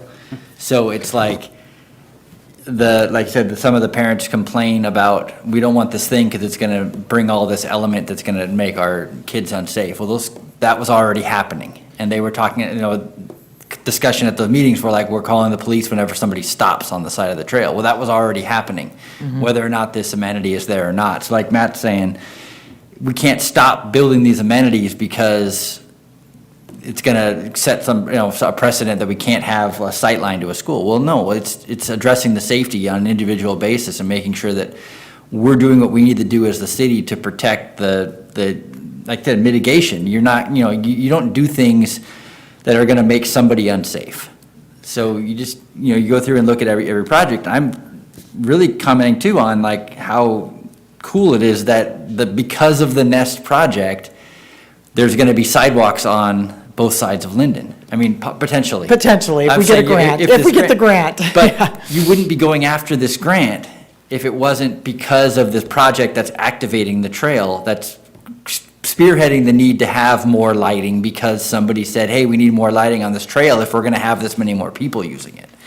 So it's like when you have that dead, unactivated trail where it's just a pass-through and there's not something for people to stop and enjoy, well, then you don't necessarily need to put more security and more lighting because it's not as many people are using it. It doesn't hit that master plan, that funding, that unmitigated need. So now you have a need, so we're creating the lighting, which then leads to the grant opportunity, which leads to the sidewalks. So it's like, we're doing a great job doing that. I mean, you guys are doing a great job making these things happen, and they all lead to each other, and it's all the connectivity we've been talking about all night. Yeah. So I think it's just great. I mean, the workshops are very effective in getting some of the, fleshing out some of those issues that people were having, and it's also a great opportunity to educate people on just general trail safety and what that means. So good job on that, and I think my feedback would be to, yes, definitely, if you have until March 21st to get the ducks in a row to get that approved by council with the resolution in order to get the April 11th grant submission, then go at it and let us know how we can help. Right. There is, I'd like to make just a couple of clarifications, if I may. Commissioner Hargrove, the Nest project is not contingent upon an agreement with OLG. We did not require them to, I'm going to use your word, mitigate for OLG. They, on their own, Assemble Sacramento took it upon themselves to enter into an agreement with OLG, and as you'll see when the letter comes out, the letter is from OLG and Assemble Sacramento as an agreement between two parties in the community that came together to try to address the concerns. But the project is not contingent upon it. I want to just make that small distinction. Secondly, you're absolutely right that trail activation is one of the elements of the safety and security project for the Safe Routes to School.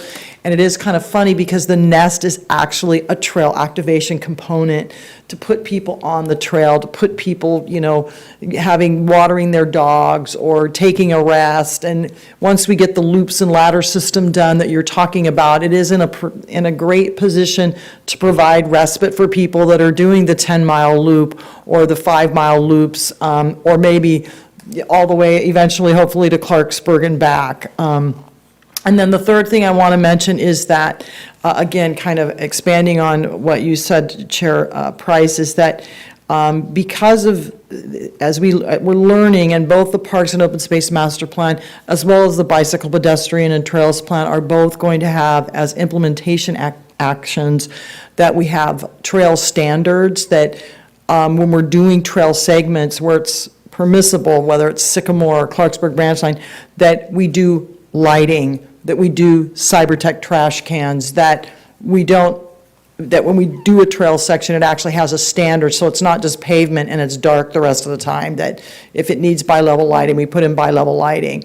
Obviously, on some of the levee trails, because of restrictions by either the Army Corps of Engineers or Department of Water Resources, we're restricted about light reflecting on the water and upsetting fish and things of that nature. So those may be a little different, but for those trails, for example, Sycamore, Clarksburg Branch Line Trail, you're going to see as those trails become developed that they'll have standards that have to be met so that we can address it at the front end for the safety and security concerns. Well, I think that's important to note too, the difference between like that kind of urban trail versus a long-range cycle path. You're not going to light the trail all the way to Clarksburg. Exactly. But you might light it all the way to the back of River City, and then once you get behind there, then it becomes a different sort of sense of what kind of trail. It's more rural, it's more equestrian-driven, all those things. So we got the right people making these decisions, I think. So being able to get that distinction between like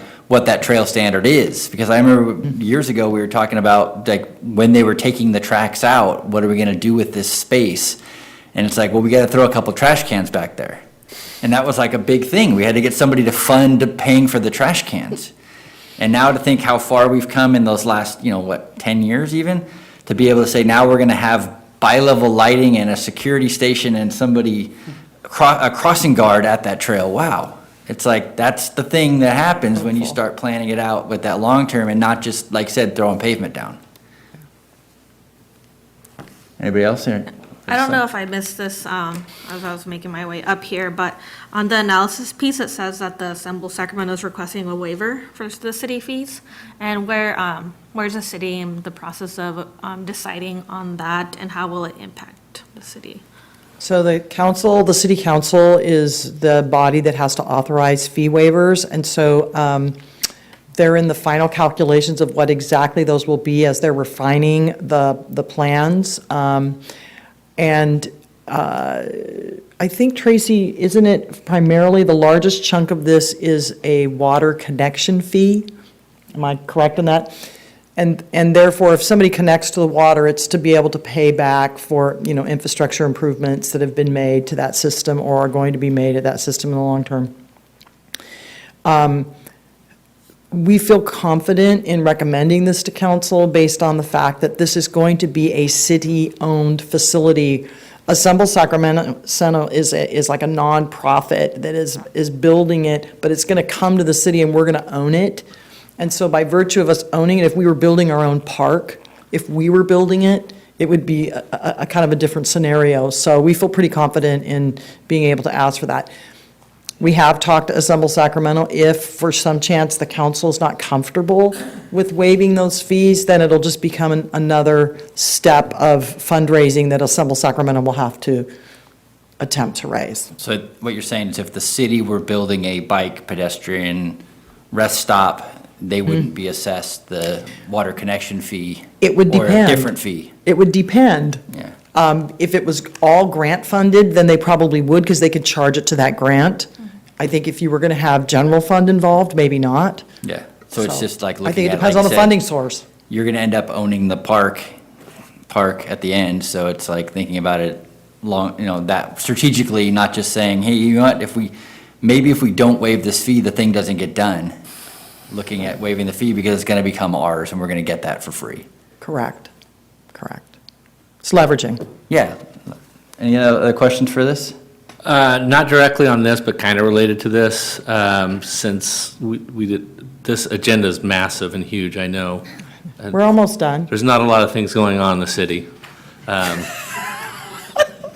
But there's a huge thing going on in the city that I think is going to have a huge impact on parks. It wasn't really addressed in anything tonight, and that's that new big old levee that they're putting in all the way down through the city limits. And I tend to hang out with a bunch of people who kind of know little bits and pieces here and there, but nobody I know seems to be able to, nobody I'm talking to knows exactly what's going on with that, what parks are.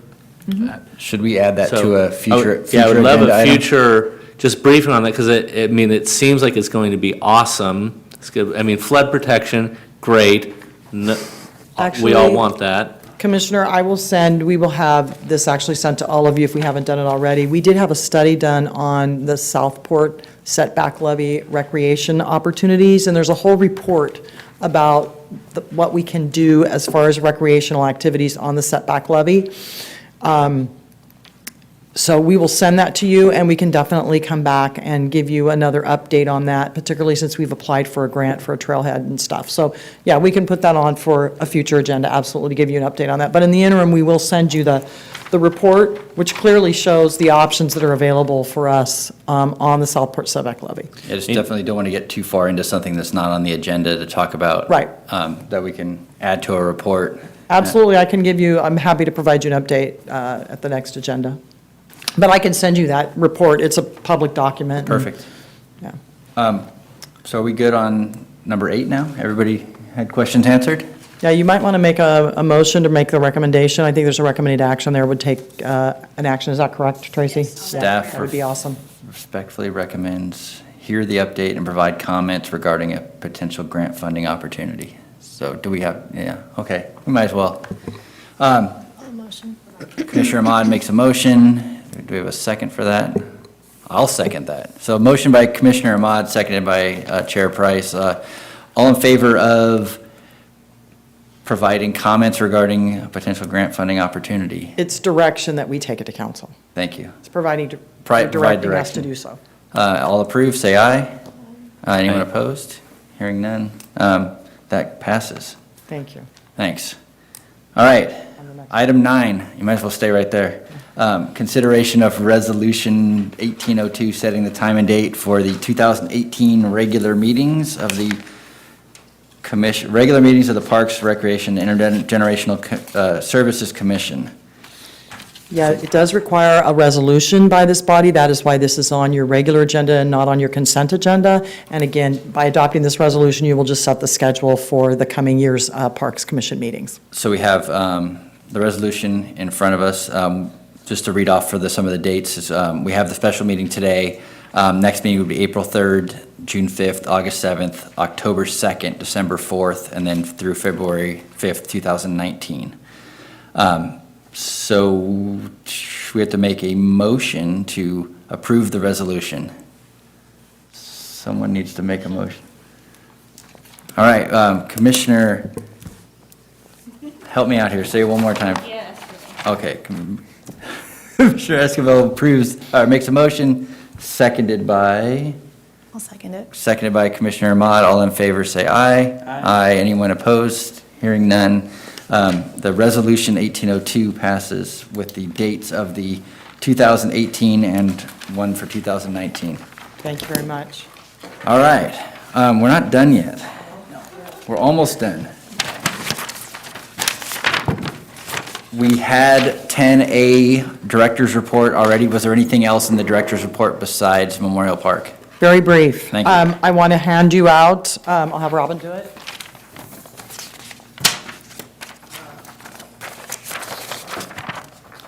As you know, the council does strategic planning every year, and that process was just completed, and we're handing out the new 2018 strategic planning cheat sheet, as I call it. You'll see that it is very familiar to the last year's, because we are in the middle of a 2-year budget cycle, and therefore there was very minimal changes made to it. All of the items that the Parks and Recreation Department has been involved with are continuing, and those will be completed out in this next cycle, so I just wanted to share that with you. And then to follow up, Commissioner Hargrove did talk about, renovating parks in the north part of the city, and we're really excited to announce that we have 2 park reopenings coming up in the north side of the city. Elkhorn Park will be March 23rd. You will all receive an invitation. It is an invitation-only event because the school is open at that time. So we will be inviting all the commissioners to come to that park reopening. It is a Friday at 10 o'clock, but we hope you will join us for that. And then, of course, Bright Park Phase 2 will be opening on May 11th. So we do invite you to come to that as well. And I'm happy to answer any questions. That concludes my report. Can you email those dates and? Oh, yeah, we'll be sending you actual invitations. Okay, great. Yeah, you'll be getting an invitation here shortly. Perfect. Thank you. Item 10B, Commission Calendar, I think we covered that with the resolution. Future item request, 10C, Commissioner Hargrove's request for update on the levy setback recreational activities. I think future item agenda request for our April 3rd meeting would be I think it would be great to update us on in general, the Memorial Park design contract that will be executed by council on the March 21st meeting. So we'll actually have something to talk about then. And also just to, another opportunity, I think we can't have enough opportunities for the public to comment on some of these things. We had one gentleman show up today, but I think if we publicize that, I think it's, whether or not people choose to come, we make that opportunity for them to be able to have their voices heard. Anything else that's future item requests will go right to left or left to right across your radio dial? Yeah, I was reading in one of the, I think, City Light reports, the Indoor Soccer Cup submittal, and that the Planning Commission's gonna get an update on that sometime in March or April. I'm just wondering if that's also gonna be something that we get to hear.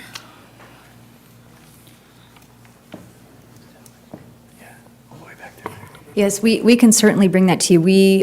It was an application submitted to the Community Development Department. It's a private business.